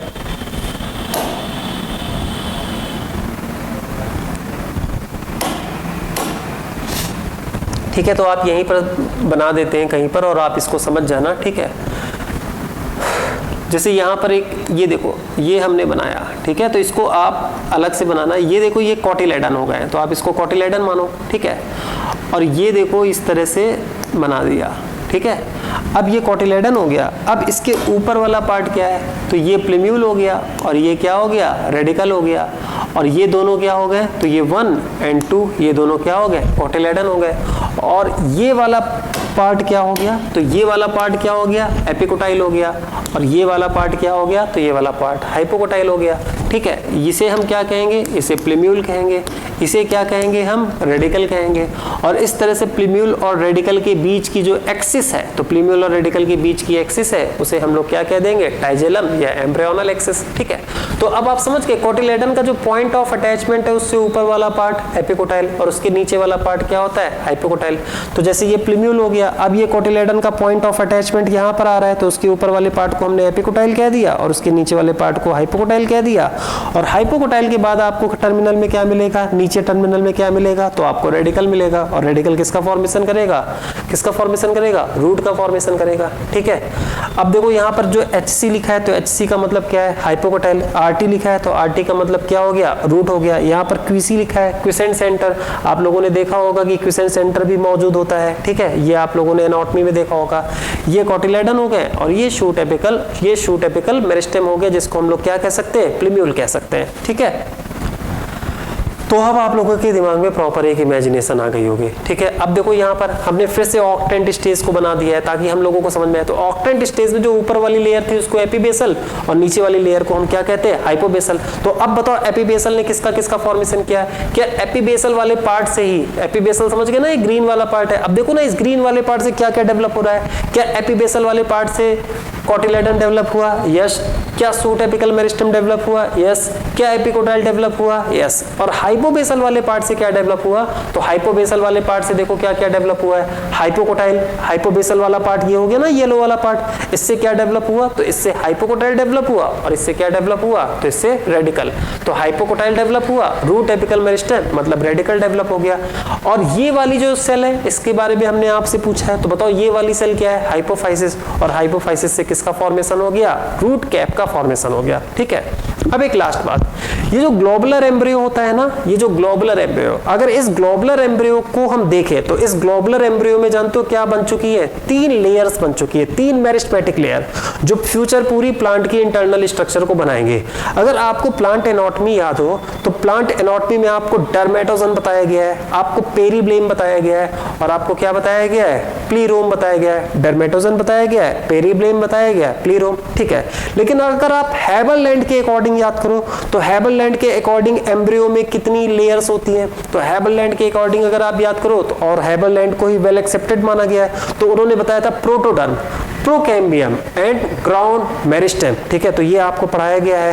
प्रोटोडर्म जो होता है, तो हैबरलैंड को अगर हम कंसीडर करें, हैबरलैंड के अकॉर्डिंग, हैबरलैंड साइंस बॉटनिस्ट के अकॉर्डिंग अगर हम कंसीडर करें, तो फिर एम्ब्रियो में 3 जर्मिनल लेयर होती है। तो एम्ब्रियो में 3 जर्मिनल लेयर होती है। प्रोटोडर्म, प्रोटोडर्म बनाता है एपिडर्मल टिश्यू सिस्टम, ठीक है। फिर उसके बाद हम लोग बात करें प्रोकैम्बियम, वो बनाता है वैस्कुलर टिश्यू सिस्टम। और प्रोटोडर्म और प्रोकैम्बियम के बीच में ग्राउंड मेरिस्टेम होता है। तो बाकी जितनी भी रिमेनिंग लेयर्स हैं वो कौन बना देता है? ग्राउंड मेरिस्टेम, ठीक है। तो आपको प्रोटोडर्म, प्रोकैम्बियम, ग्राउंड मेरिस्टेम, ये तीनों मेरिस्टेमेटिक लेयर, देखो एम्ब्रियो पूरा ही मेरिस्टेमेटिक होता है। अब इस एम्ब्रियो में भी डिवीजन ऑफ लेबर हो जाता है, ठीक है। यही तो एम्ब्रियो आगे चलकर क्या बनाएगा? पूरे प्लांट को ही बनाएगा, ठीक है। तो इसमें से पूरे प्लांट को बनाएगा। तो आपको याद है, आपको एम्ब्रियोनल मेरिस्टेम पढ़ाया जाता है। तो एम्ब्रियो में जो मेरिस्टेमेटिक पार्ट होता है उसे हम लोग, एम्ब्रियो पूरा ही मेरिस्टेमेटिक होता है, और एम्ब्रियो के पूरे मेरिस्टेमेटिक पार्ट को हम 3 जोन में डिवाइड कर देते हैं, प्रोटोडर्म में, प्रोकैम्बियम में एंड ग्राउंड मेरिस्टेम में। तो उसके लिए हमने क्या किया है, ये देखो ये एक डायग्राम, ठीक है। तो ये देखो, ये हमने फिर से वही ग्लोबुलर एम्ब्रियो है। तो ये ग्लोबुलर एम्ब्रियो है। अब इस ग्लोबुलर एम्ब्रियो को, आपको पता है ना ग्लोबुलर एम्ब्रियो कब आया? पहले 16 सेल आया, फिर 32 सेल स्टेज आया, ठीक है। और फिर धीरे धीरे डेवलप होते होते एक वेल डेवलप्ड ग्लोबुलर टाइप की शेप हमको मिल गई, जिसको हम लोग कहते हैं ग्लोबुलर एम्ब्रियो, ठीक है। या फिर आप ऐसा कह सकते हो कि ग्लोबुलर एम्ब्रियो में आपको तीनों मेरिस्टेमेटिक लेयर दिखाई देना नजर आ जाएंगी, जो आगे चलकर पूरी प्लांट की इंटरनल स्ट्रक्चर को बनाएगा, ठीक है। तो अब देखो, इसकी जो आउटर लेयर है, तो इसकी ये जो आउटर लेयर है, तो अब अगर इसको देखो तो इसको हम 3 पार्ट में, इसकी आउटर लेयर है, फिर एक अंदर वाली लेयर है, फिर एक अंदर वाली लेयर है ना। तो अगर हम इसकी एकदम आउटर लेयर को देखें, तो इसकी एकदम आउटर लेयर को देखें तो उसे हम क्या कहेंगे? प्रोटोडर्म कहेंगे, ठीक है। और फिर प्रोटोडर्म के अंदर वाली लेयर को देखें तो उसे हम क्या कहेंगे? ग्राउंड मेरिस्टेम कहेंगे। और फिर उसके अंदर जो इनर मोस्ट पोर्शन को देखेंगे तो उसे हम क्या कहेंगे? प्रोकैम्बियम कहेंगे, ठीक है। प्रोकैम्बियम किसका फॉर्मेशन करता है? वैस्कुलर टिश्यू सिस्टम, मतलब जाइलम एंड फ्लोएम का, ठीक है। प्रोटोडर्म किसका फॉर्मेशन करता है? एपिडर्मल टिश्यू का फॉर्मेशन। और एपिडर्मिस और vascular tissue system means xylem and phloem को छोड़कर अब जितना भी रिमेनिंग पार्ट बच गया वो कौन बनाता है? तो वो बनाता है ग्राउंड मेरिस्टेम। तो वो बनाता है ग्राउंड मेरिस्टेम। अब आप याद करो प्लांट एनाटॉमी को, ठीक है। थोड़ा सा प्लांट एनाटॉमी को अगर याद करो तो एपिडर्मिस और जाइलम फ्लोएम को छोड़कर कौन कौन से पार्ट होते थे? तो याद करो, अगर हम लोग डाइकॉट स्टेम को देखें तो डाइकॉट स्टेम में एपिडर्मिस के बाद क्या हुआ करता था? हाइपोडर्मिस था, फिर जनरल कॉर्टेक्स था, फिर एंडोडर्मिस था, फिर पेरिसाइकिल था, ठीक है। और अगर आप स्टील के अंदर चले जाओगे तो पहली लेयर पेरिसाइकिल है, फिर उसमें पिथ है, पिथ रेज है। जाइलम फ्लोएम को छोड़कर हम बोल रहे हैं, तो जाइलम फ्लोएम को छोड़कर ये जो हाइपोडर्मिस है, जनरल कॉर्टेक्स है, एंडोडर्मिस है, पेरिसाइकिल है, पिथ, मेडुला और मेडुलरी रेज है, उन सबको कौन बनाता है? तो उन सबको बनाता है ग्राउंड मेरिस्टेम। तो ये आपको प्रोटोडर्म, प्रोकैम्बियम, ग्राउंड मेरिस्टेम, ये सब आपको कहां नजर आ जाएगा? तो ये सब आपको ग्लोबुलर एम्ब्रियो में नजर ये तीनों लेयर आपको ग्लोबुलर एम्ब्रियो में नजर आने लग जाएंगे, ठीक है। तो ये तीनों लेयर आपको ग्लोबुलर एम्ब्रियो में नजर आने लग जाएगा, ठीक है। अब देखो क्या है, अब एक लास्ट पॉइंट ये है कि जब हम लोग एम्ब्रियोनिक डेवलपमेंट डाइकॉट में देखते हैं, ठीक है, तो उसका जो एम्ब्रियो होता है ना, वो डिफरेंट टाइप की शेप को शो करता है। आपकी एनसीईआरटी में भी दे रखा है, आपकी एनसीईआरटी में दे रखा है ग्लोबुलर शेप, फिर हार्ट शेप और फिर मैच्योर एम्ब्रियो दे रखा है। लेकिन अब आपकी एनसीईआरटी ने इतना दे रखा है तो थोड़ा सा हम लोग डिटेल में जान लेते हैं ना कि कौन कौन सी शेप आती है, ठीक है। बहुत आसान है, तो आपको इसको सिर्फ देखना है, ठीक है। आपको अपने नोट्स में अगर बनाना है तो सिर्फ इसकी आउटर लाइनिंग बनाना, आप इसके अंदर वाला पार्ट मत बनाना, आप इसकी सिर्फ आउटर बॉर्डर बना लेना अगर आपको नोट्स में बनाना है, ठीक है। तो देखो ये सबसे पहले कौन सी सेल है? 16 सेल स्टेज। अच्छा, अब हमें सस्पेंसर पर फोकस नहीं करना, ये जितने भी नाम हम लोग देते हैं ये किस पर बेसिस होकर देते हैं? एम्ब्रियो की बेसिस पर हम लोग देखते हैं। और देखो हमने आपसे कहा था ना कि जब एम्ब्रियो लगभग डेवलप हो जाता है तो सस्पेंसर धीरे धीरे डिजनरेट होने लगता है। तो यहां तक देखो हार्ट शेप एम्ब्रियो तक तो सस्पेंसर नजर आ रहा है और फिर सस्पेंसर नजर आना बंद हो गया। तो आप समझ जाना कि इसका मतलब है कि सस्पेंसर क्या होता है? डिजनरेट होता है। और फाइनली जब मैच्योर एम्ब्रियो बन जाता है तो सस्पेंसर क्या हो चुका होता है? डिजनरेट, ठीक है। अब देखो क्या है, सबसे पहले 16 सेल्ड स्टेज। तो 16 सेल्ड स्टेज वाले अगर हम रेयो को देखें तो उसे हम लोग क्या कहते थे? डर्मेटोजन, क्योंकि उसमें डर्मेटोजन नजर आने लग जाती है, ठीक है। फिर हम लोग ग्लोबुलर कहेंगे। ग्लोबुलर एम्ब्रियो में आपको अच्छा, डर्मेटोजन को आप प्रोटोडर्म जैसा कंसीडर कर सकते हो, ठीक है। तो डर्मेटोजन को आप प्रोटोडर्म जैसा कंसीडर कर सकते हो। तो ग्लोबुलर एम्ब्रियो के केस में अगर हम लोग देखेंगे तो प्रोटोडर्म, प्रोकैम्बियम, ग्राउंड मेरिस्टेम तीनों ही आपको नजर आने लगते हैं। वो एक राउंडेड शेप होता है, उसको ग्लोबुलर कहते हैं, ठीक है। फिर ग्लोबुलर और हार्ट के बीच में भी एक ट्रांजिशन होता है ना। ट्रांजिशन का मतलब ये देखो ग्लोबुलर के बाद ये प्रॉपर हार्ट शेप है, तो इन दोनों के बीच में कुछ ट्रायंगुलर जैसा होता है, तो ये जो ट्रांजिशन वाला है ना, तो आप इसको ट्रायंगुलर शेप समझ सकते हो, ठीक है। फिर उसके बाद ये क्या है, हार्ट शेप एम्ब्रियो। ये कैसा बन गया बताइए, ये हार्ट शेप एम्ब्रियो बन गया। अच्छा, ये जो हार्ट शेप है, ये जो ऊपर की तरफ उठ रहा है, ये क्या है, ये अभी आपको बताइए डेवलपिंग कोटिलेडन है, ठीक है। फिर हार्ट शेप के बाद कोटिलेडन बहुत अच्छा खासा डेवलप हो गया, कोटिलेडन बहुत अच्छा खासा डेवलप हो गया, कुछ इस तरह का शेप हो गया। और इस तरह का शेप अगर आपने टॉर्पीडो का भी देखा हो, तो अगर आप टॉर्पीडो की बॉडी को देखो ना, तो साइड बाई साइड वाले को छोड़कर अगर आप उसके बीच वाली बॉडी को देखोगे ना, तो आपको कुछ ऐसा ही शेप नजर आता है, ठीक है। तो ये टॉर्पीडो जैसा अपीयरेंस देता है, तो टॉर्पीडो जैसा अपीयरेंस देने की वजह से हम लोग इसको क्या बोलते हैं, टॉर्पीडो स्टेज, ठीक है। अब यहाँ पर ये देखो, ये कोटिलेडन हो गए, अगर इसकी हम लोग लेबलिंग में जाए तो ये क्या हो गया, तो ये दोनों क्या हो गए, कोटिलेडन हो गए, ठीक है। और ये क्या हो गया, तो ये अपने आप में प्लीम्यूल है, ठीक है। तो आपको याद आ रहा है ना, तो ये डेवलपिंग कोटिलेडन हो जाएंगे और ये अपने आप में क्या हो जाएगा, प्लीम्यूल हो जाएगा। फिर उसके बाद आपको पता है एपिकोटाइल होगा, फिर हाइपोकोटाइल होगा और फिर क्या हो जाएगा, फिर रेडिकल हो जाएगा, मतलब रूट मेरिस्टेम हो जाएगा, ठीक है। तो ये तो आपको समझ में आता है।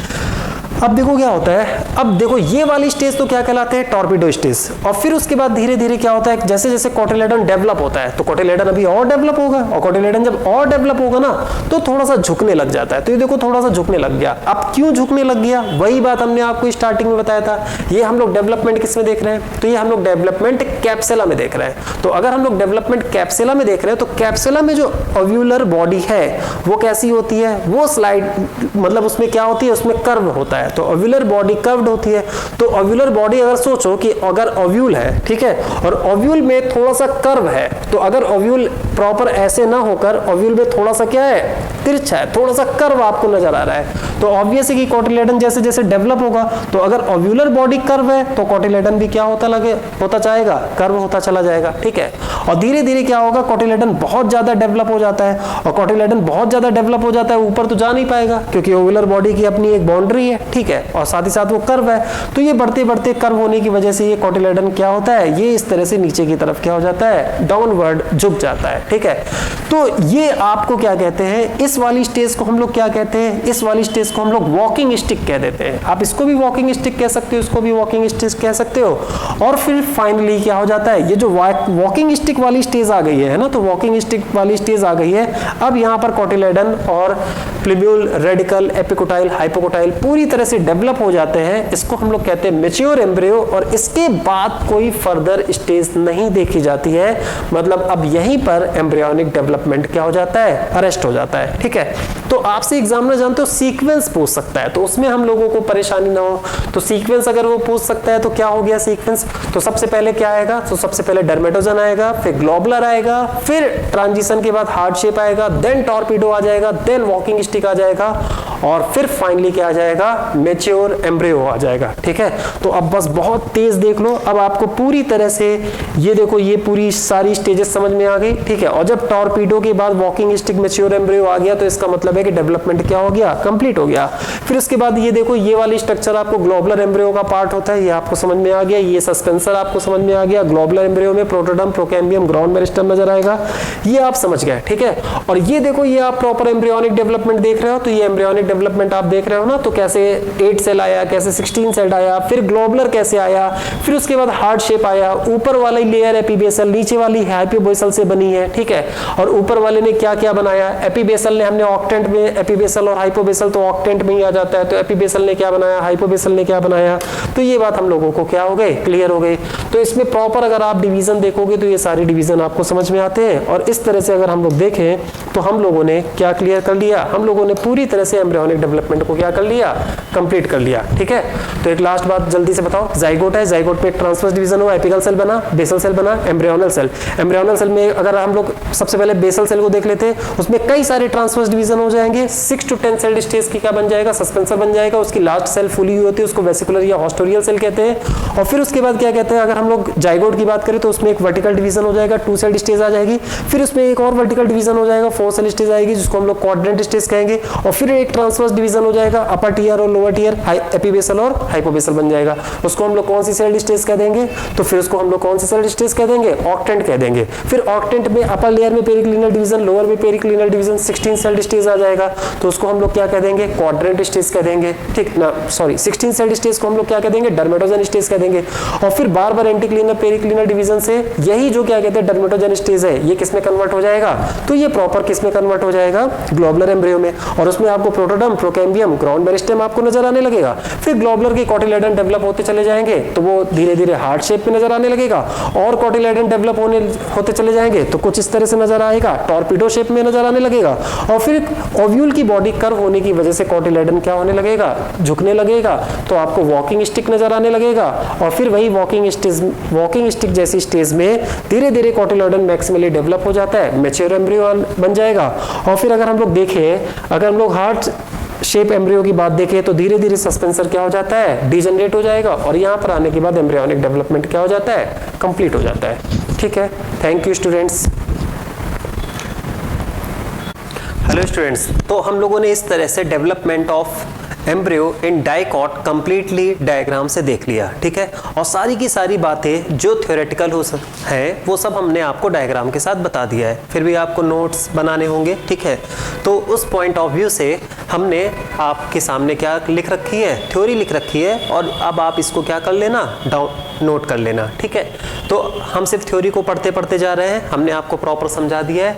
Embryonic development of embryo in dicot, ये वाली स्लाइड तो आप देख ही चुके होंगे। Development of embryo in Capsella is first discovered by Hanstein. Capsella जो होता है वो बहुत अच्छा रिप्रेजेंटेटिव होता है एंजियोस्पर्म में, हैंस्टीन ने ऑब्जर्व किया था कैप्सेला में। ठीक है, तो कैप्सेला में हम लोग देखेंगे, तो जल्दी से आपने अभी बिल्कुल पढ़ चुके हो ना, और आपको याद आ रहा होगा कि सबसे पहले जाइगोट क्या करता था, अपने चारों तरफ एक लेयर को बना लेता था और अपनी साइज को बढ़ा लेता था, उसे हम लोग क्या कहने लगते थे, oospore कहने लगते थे।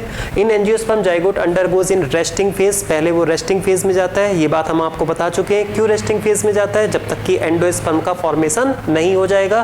When the endosperm is formed, development of zygote starts. In the beginning it absorb food from the endosperm and increases in size, then after a layer secretes by itself, now it's called oospore। ये बात हमने आपको बता दी। ठीक है, फिर इसके बाद फर्स्ट डिवीजन ऑफ oospore, याद करो oospore का पहला डिवीजन कैसा हुआ करता था, ट्रांसवर्स लोअर सेल क्या हुआ करती थी बताइए, बेसल सेल हुआ करती थी, और जो अपर सेल हुआ करती थी उसको हम लोग क्या कहते थे, एपिकल टर्मिनल सेल कहते थे। The one cell lies toward the micropyle lower हो जाएगा, उसको हम लोग बेसल सेल कहेंगे, या फिर उसी को हम सस्पेंसर सेल कहेंगे। Other cell is form towards the chalaza is known as apical cell, terminal cell और एम्ब्रियोनल सेल। सस्पेंसर सेल जो होता है वो सस्पेंसर का फॉर्मेशन करेगा, और जो बेसल सेल होता है और जो एम्ब्रियोनल सेल होता है वो किसका फॉर्मेशन करेगा, प्रॉपर एम्ब्रियो का फॉर्मेशन करेगा। Basal cell and embryonal cell divide simultaneously.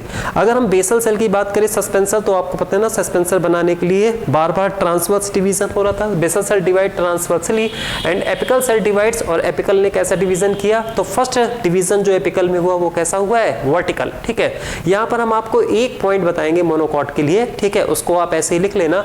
Monocot के केस में क्या होता है कि मोनोकॉट के केस में भी इस तरह से एक एम्ब्रियोनल सेल बन जाता है और बेसल सेल बन जाता है। मोनोकॉट के केस में क्या होता है कि ये जो एम्ब्रियोनल सेल होता है उसमें ट्रांसवर्स डिवीजन होता है। तो मोनोकॉट के केस में जो एम्ब्रियोनल सेल होता है उसमें फर्स्ट डिवीजन कैसा होता है, ट्रांसवर्स डिवीजन होता है। ठीक है, बाकी और मोनोकॉट की हम लोग डिटेल में नहीं बात करेंगे, लेकिन अगर हम डाइकॉट के केस में देखें तो जो एम्ब्रियोनल सेल है उसमें फर्स्ट डिवीजन कैसा होता है, वर्टिकल डिवीजन होता है। ठीक है, और इस तरह से एक टी शेप स्ट्रक्चर बन जाता है, वो भी हम लोगों ने डायग्राम में देखा, एक टी शेप स्ट्रक्चर का फॉर्मेशन हो जाएगा। एम्ब्रियोनल सेल वर्टिकली क्या करेगा, embryonal cells divide vertically to form 4 embryonal cell, 4 embryonal cell. आपको याद है 4 एम्ब्रियोनल सेल को हम लोगों ने कौन सी स्टेज कही थी, क्वाड्रेंट स्टेज कहा था। 2 suspensor cell divided by transverse division, 6 to 10 cell long filament like structure बन जाता है, उसको हम लोग क्या कहते हैं, सस्पेंसर कहते हैं। यहाँ पर आप एक पॉइंट लिख सकते हो, इन मोनोकॉट। मोनोकॉट के केस में क्या होता है, इन मोनोकॉट, ठीक है। मोनोकॉट के केस में हम लोगों को डिटेल में नहीं पढ़ना है, इवन यही आपसे एग्जामिनर पूछ ले डाइकॉट एम्ब्रियोजेनेसिस, तो ये इंपॉर्टेंट है, ये पूछ सकता है। मोनोकॉट के केस में only one celled one celled suspensor का फॉर्मेशन होता है, ठीक है।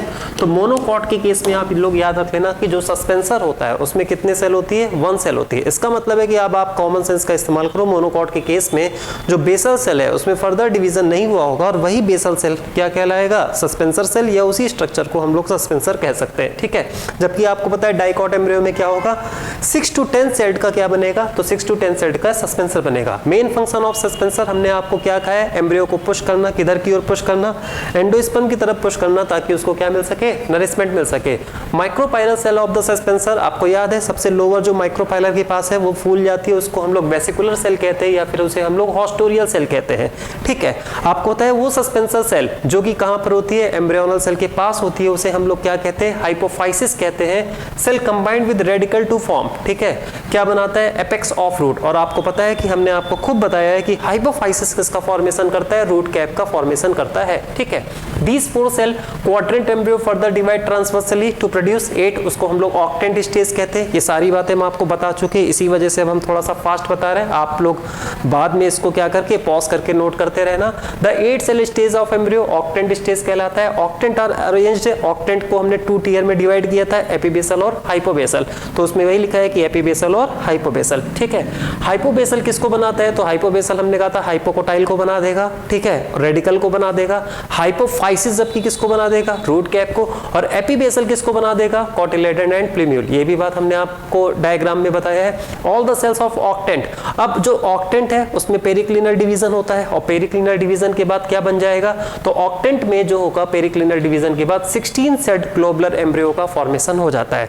और इस 16 सेल्ड, अब जैसे यहाँ पर लिखा हुआ है 16 सेल्ड ग्लोबुलर एम्ब्रियो, ठीक है, या फिर आप इसको क्या कह सकते हो, आप इसको कहना डर्मेटोजन स्टेट, क्या कहना, डर्मेटोजन स्टेट, ठीक है। तो अगर आपको किसी को प्रीफर करना है तो आप डर्मेटोजन स्टेट को ज्यादा प्रीफर करना, तो 16 सेल्ड को ग्लोबुलर और डर्मेटोजन में अगर प्रीफर करना है तो डर्मेटोजन को प्रीफर करना, ठीक है। नॉर्मली लोग बोलने लगते हैं कि 16 सेल से ग्लोबुलर एम्ब्रियो का फॉर्मेशन हो है, लेकिन उसको आप अर्ली ग्लोबुलर कह सकते हो या प्रो ग्लोबुलर स्टेज कह सकते हो। तो ये जहां पर 16 सेल ग्लोबुलर एम्ब्रियो लिखा है ना, तो ये बहुत अच्छा होता अगर इसको हम लोग क्या कह दें, प्रो ग्लोबुलर एम्ब्रियो कह दें। तो प्रो ग्लोबुलर एम्ब्रियो आप ऐसे ही लिख लेना। Due to fast division of embryonal cell of globular embryo, फिर ग्लोबुलर एम्ब्रियो में फास्ट डिवीजन, ठीक है। हाँ, इसके बाद डर्मेटोजन स्टेज के बाद बार बार फास्ट डिवीजन होगा, और डर्मेटोजन स्टेज के बाद जब बार बार फास्ट डिवीजन होगा तो फाइनली तो फिर कौन सा एम्ब्रियो बन जाएगा, तो फिर धीरे धीरे ग्लोबुलर एम्ब्रियो का फॉर्मेशन हो जाएगा, ठीक है। तो अब आप समझ लो 16 के बाद 32 आएगा, 32 के बाद और भी डिवीजन होगा, तो अब इसके बाद फर्दर एंटीक्लिनल, पेरिक्लिनल, हर तरह के डिवीजन हो गए, ग्लोबुलर आ जाएगा। और फिर ग्लोबुलर में क्या होता था, कोटिलेडन की ग्रोथ होने लगती थी, जिसकी वजह से एक हार्ट शेप स्ट्रक्चर का फॉर्मेशन हो जाता था। तो ग्लोबुलर के बाद कौन सी स्टेज आ जाती है, ग्लोबुलर के बाद हार्ट स्टेज आ जाती है, ठीक है। All the cells of embryo, embryo की सारी सेलें मेरिस्टेमेटिक होती है, आपको पता है। हार्ट शेप्ड एम्ब्रियो का फॉर्मेशन हो जाता है क्योंकि कोटिलेडन जो होते हैं वो दोनों साइड से क्या करने लगते हैं, ग्रो करने लगते हैं। Both the growing cotyledon turn in downwards, है ना। और फिर आपको पता है ना, कैप्सेला में हम लोग देख रहे हैं, खूब बताया कि कैप्सेला का जो ओव्यूल होता है वो स्लाइटली कर्व्ड होता है, तो जिसकी वजह से कोटिलेडन स्लाइटली कर्व्ड होने लगते हैं। और आपको किसका अपीयरेंस नजर आएगा, तो पहले तो आपको टारपीडो स्टेज नजर आएगा, फिर आपको वॉकिंग स्टिक नजर आएगा, ठीक है। कुछ जगह पर ये वॉकिंग स्टिक को ही टॉर्पीडो स्टेज लिखे रहते हैं, ठीक है। तो आप लोग कंफ्यूज मत होना, एक्चुअल में आप सक्सेसिव सीक्वेंस बताना। सक्सेसिव सीक्वेंस में जैसे आप पहले बताना ग्लोबुलर, देन उसके बाद बताना हार्ट स्टेज, देन उसके बाद आप बताना टॉर्पीडो, और वॉकिंग स्टिक बहुत मुश्किल से पूछा जाता है ना। तो टॉर्पीडो के बाद सीधे मैच्योर एम्ब्रियो, और अगर कभी एग्जामिनर ने डिटेल में पूछा है तो टॉर्पीडो के बाद वॉकिंग स्टिक, एंड देन क्या हो जाएगा, मैच्योर एम्ब्रियो हो जाएगा। तो अगर हम सीक्वेंस की बात करें तो सबसे पहले क्या हो जाएगा, 16 सेट, मतलब 16 सेल स्टेज जिसको हम लोग डर्मेटोजन कहते हैं, फिर 32 सेल स्टेज आ जाएगा, ठीक है। फिर उसके बाद क्या आएगा, ग्लोबुलर आ जाएगा, फिर ट्रांजिशन एम्ब्रियो आता है जो ट्रायंगुलर होता है, फिर हार्ट शेप आता है, वो लास्ट में डायग्राम आपको दिखाया था ना। फिर उसके बाद क्या आएगा, हार्ट शेप के बाद टॉर्पीडो आएगा, टॉर्पीडो के बाद क्या आएगा, टॉर्पीडो के बाद वॉकिंग स्टिक आएगा, एंड देन मैच्योर एम्ब्रियो, ठीक है। तो कुछ लोग क्या होते हैं, जो टॉर्पीडो स्टेज है, जब वो वॉकिंग स्टिक लाइक होता है ना, तो उस समय भी उसको टॉर्पीडो स्टेज ही कहते हैं, मतलब कई जगह वॉकिंग स्टिक मिसिंग होता है। तो जैसे यहाँ पर both the growing cotyledon turn in downward due to curved position of body of the ovule of Capsella, ये तो आपको पता है, ठीक है। That tissue are present above the joining place of cotyledon responsible to form plumule and behind it epicotyl is formed, ये बात हमने आपको बताया। Tissue present opposite to plumule, ये भी हमने आपको बताया। सबसे पहले एम्ब्रियोनल एक्सिस याद करो, जैसे ये एम्ब्रियोनल एक्सिस है और ये दो कोटिलेडन है, ठीक है, तो ये दो कोटिलेडन है। अब एम्ब्रियोनल एक्सिस का ऊपर वाला पार्ट क्या होगा, प्लीम्यूल, और कोटिलेडन का जो पॉइंट ऑफ अटैचमेंट है तो ये वाला पार्ट क्या हो जाएगा, एपिकोटाइल, और फिर कोटिलेडन की पॉइंट ऑफ अटैचमेंट से नीचे वाला पार्ट क्या हो जाएगा, हाइपोकोटाइल, और फिर ये क्या हो जाएगा, रेडिकल हो जाएगा। Curved position of embryo is called torpedo या फिर कोऑर्डिनेट स्टेज, तो इन्होंने लिखा है कर्व्ड पोजीशन ऑफ एम्ब्रियो, ठीक है, तो कर्व्ड पोजीशन को इन्होंने टॉर्पीडो और ऑक्टेंट, जबकि कर्व्ड पोजीशन को इनको ज्यादा करेक्ट है अगर हम उसे क्या कहें, वॉकिंग स्टिक कहें, ठीक है। तो यहाँ पर हम ऑब्लिक करके क्या लिख देते हैं, ऑब्लिक करके लिख देते हैं वॉकिंग स्टिक स्टेज, ठीक है। तो अगर वॉकिंग स्टिक स्टेज लिखा हो तो इसको आप मोर करेक्ट कहना, ठीक है। तो कर्व्ड पोजीशन की जगह अगर हम लोग कभी भी आपसे पूछा जाए इरेक्ट एम्ब्रियो, ठीक है, तो कभी भी आपसे पूछा जाए इरेक्ट एम्ब्रियो विद कोटिलेडन, तो इरेक्ट एम्ब्रियो विद कोटिलेडन अगर आपसे कहा जाए, तो इरेक्ट एम्ब्रियो विद कोटिलेडन अगर कभी ऐसा भी पूछा जाए, ठीक है, तब भी आप क्या कहना, तब भी आप इसको टॉर्पेडो स्टेज कहना। मतलब देखो क्या है, हम इस लाइन को इस वजह से कट नहीं कर रहे हैं क्योंकि आपको यहाँ पर फ्लेक्सिबल रहना है, आपको ऑप्शन देखना है। अगर आपसे कहता है erect embryo with erect cotyledon, है ना, मतलब एक तरह से इरेक्ट एम्ब्रियो का यहाँ पर रेफरेंस क्या है कि कोटिलेडन भी उसका क्या है, तो कोटिलेडन भी उसका इरेक्ट है। देखो जब कोटिलेडन थोड़ा सा डेवलप होता है तो वो हार्ट शेप है, जब कोटिलेडन ज्यादा डेवलप हो जाता है और इरेक्ट रहता है तो वो एक्चुअल में क्या होता है, टॉर्पीडो। और जब वो इस तरह से घूम जाता है कोटिलेडन तो उसे हम लोग क्या कह देते हैं, उसको हम लोग कहते हैं मैच्योर एम्ब्रियो कहते हैं। क्लियर हो गई बात, ठीक है। तो अब आप देखो ना, जैसे अगर हम लोग अगर अपने इतने पार्ट को हम लोग क्या मान ले, इतने पार्ट को अगर हम एम्ब्रियो डेवलपिंग एम्ब्रियो कंसीडर कर ले, तो फिर यहाँ वाला पार्ट अगर सोचो थोड़ा सा ऊपर उठ जाए, है ना, तो ये एक स्ट्रक्चर हार्ट शेप स्ट्रक्चर बन जाएगी, ठीक है। तो ये हार्ट शेप स्ट्रक्चर, ये और कोटिलेडन डेवलप हो गया तो ये टॉर्पीडो स्टेज है, और ज्यादा डेवलप होगा। और ओव्यूल ऊपर से क्या है, तो ओव्यूल कर्व है, तो ये भी कर्व होने लगेगा, तो ये वॉकिंग स्टिक है। और फिर ये डेवलप होते होते प्रॉपर क्या कहते हैं, कोटिलेडन पूरी तरह से डेवलप हो जाएगा तो वो मैच्योर एम्ब्रियो स्टेज है, ठीक है।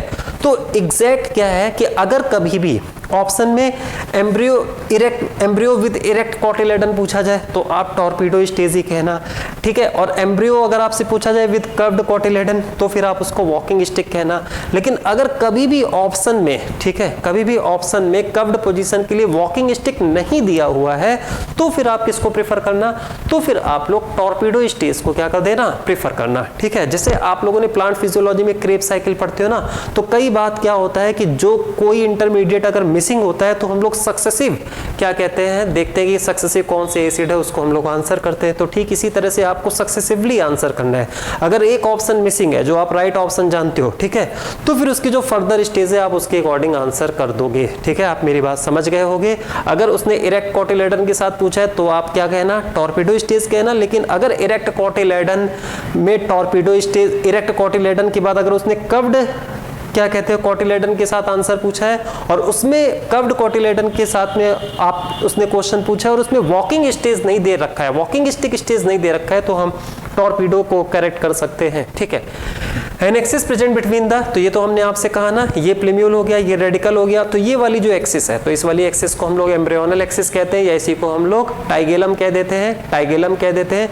Both the cotyledon are present and lateral position of the embryonal axis. आपको पता है कोटिलेडन क्या होते हैं, लेटरल पोजीशन में होते हैं, ठीक है। और इस तरह से ये बात हम लोगों को क्लियर हो गई। दिस टाइप ऑफ डेवलपमेंट, ये क्रूसीफर में कैप्सेला क्रूसीफर का मेंबर होता है, तो हम लोग इसको क्रूसीफर टाइप का डेवलपमेंट कह सकते हैं या ओनाग्रेड टाइप का डेवलपमेंट कह सकते हैं। Most common type of development dicot में होता है। Crucifer type of development is also found in Capsella, तो ये तो कॉमन सेंस वाली बात है, कैप्सेला शेफर्ड प्लस क्रूसीफर का ही मेंबर है। So that it's considered as typical angiosperm, उसको हम लोग टिपिकल एंजियोस्पर्म कहते हैं for the study of embryonic development in angiosperm, ठीक है। During the development of embryo meroblastic development, अब आप बताओ पूरे जाइगोट से एम्ब्रियो डेवलप हुआ या उसके कुछ पार्ट से डेवलप हुआ, तो आपको पता है बेसल से तो सस्पेंसर बना है और एम्ब्रियोनल सेल से एम्ब्रियो का फॉर्मेशन हुआ है। इसका मतलब ये हुआ कि पूरे पार्ट से एम्ब्रियो का फॉर्मेशन नहीं होता है, तो इस टाइप के डेवलपमेंट को मीरोब्लास्टिक डेवलपमेंट कहते हैं, ठीक है। जब सीड का फॉर्मेशन हो जाएगा तो एंटुगमेंट सीड में कन्वर्ट हो जाएगा। आउटर एंटुगमेंट को हम लोग टेस्टा कहते हैं, इनर एंटुगमेंट को हम लोग क्या कहते हैं, टेगमेन कहते हैं। माइक्रोपाइल जो ओव्यूल में है वो अनचेंज्ड रहता है, जब सीड का फॉर्मेशन हो जाएगा तो यही माइक्रोपाइल किसकी तरह काम करने लगेगा, सीड पोर की तरह काम करने लगेगा। और फाइनली एम्ब्रियो पूरी तरह से डेवलप हो गया और ओव्यूल किस में कन्वर्ट हो चुका होता है, सीड में कन्वर्ट हो चुका होता है। और इसी स्टेज में मतलब मैच्योर एम्ब्रियो वाली स्टेज में आने के बाद एम्ब्रियोनिक डेवलपमेंट अरेस्ट हो जाता है। और जब सीडलिंग होगी, सीड जर्मिनेशन होगा, ठीक है, तब फिर क्या होगा, एम्ब्रियो नए प्लांटलेट्स को बनाएगा। ठीक है स्टूडेंट्स, तो अब हम उम्मीद करते हैं कि अब आपको ये एम्ब्रियोजेनेसिस बहुत अच्छे से आ गया होगा। आपको पता है हमने आपको एम्ब्रियोजेनेसिस 2 से 3 बार रिपीट किया, रिवाइज किया, इस वजह से किया क्योंकि ये टॉपिक बहुत सारे स्टूडेंट्स को बहुत डिफिकल्ट सा लगता है ना, देखते ही बच्चे डर जाते हैं, उनको बहुत सारी प्रॉब्लम्स लगने लगती हैं। ठीक है, अब देखो, अब इतनी बार हमने आपको बता दिया, समझा दिया, विद थ्योरी करा दिया, आपके दिमाग में डायग्राम घूम रहे होंगे, तो हमें नहीं लगता है कि अब आपको एम्ब्रियोजेनेसिस थोड़ी भी डिफिकल्ट लग रही होगी। ठीक है स्टूडेंट्स, अब इसके बाद हम लोग देखते हैं नेक्स्ट लेक्चर में। ठीक है, थैंक यू स्टूडेंट्स।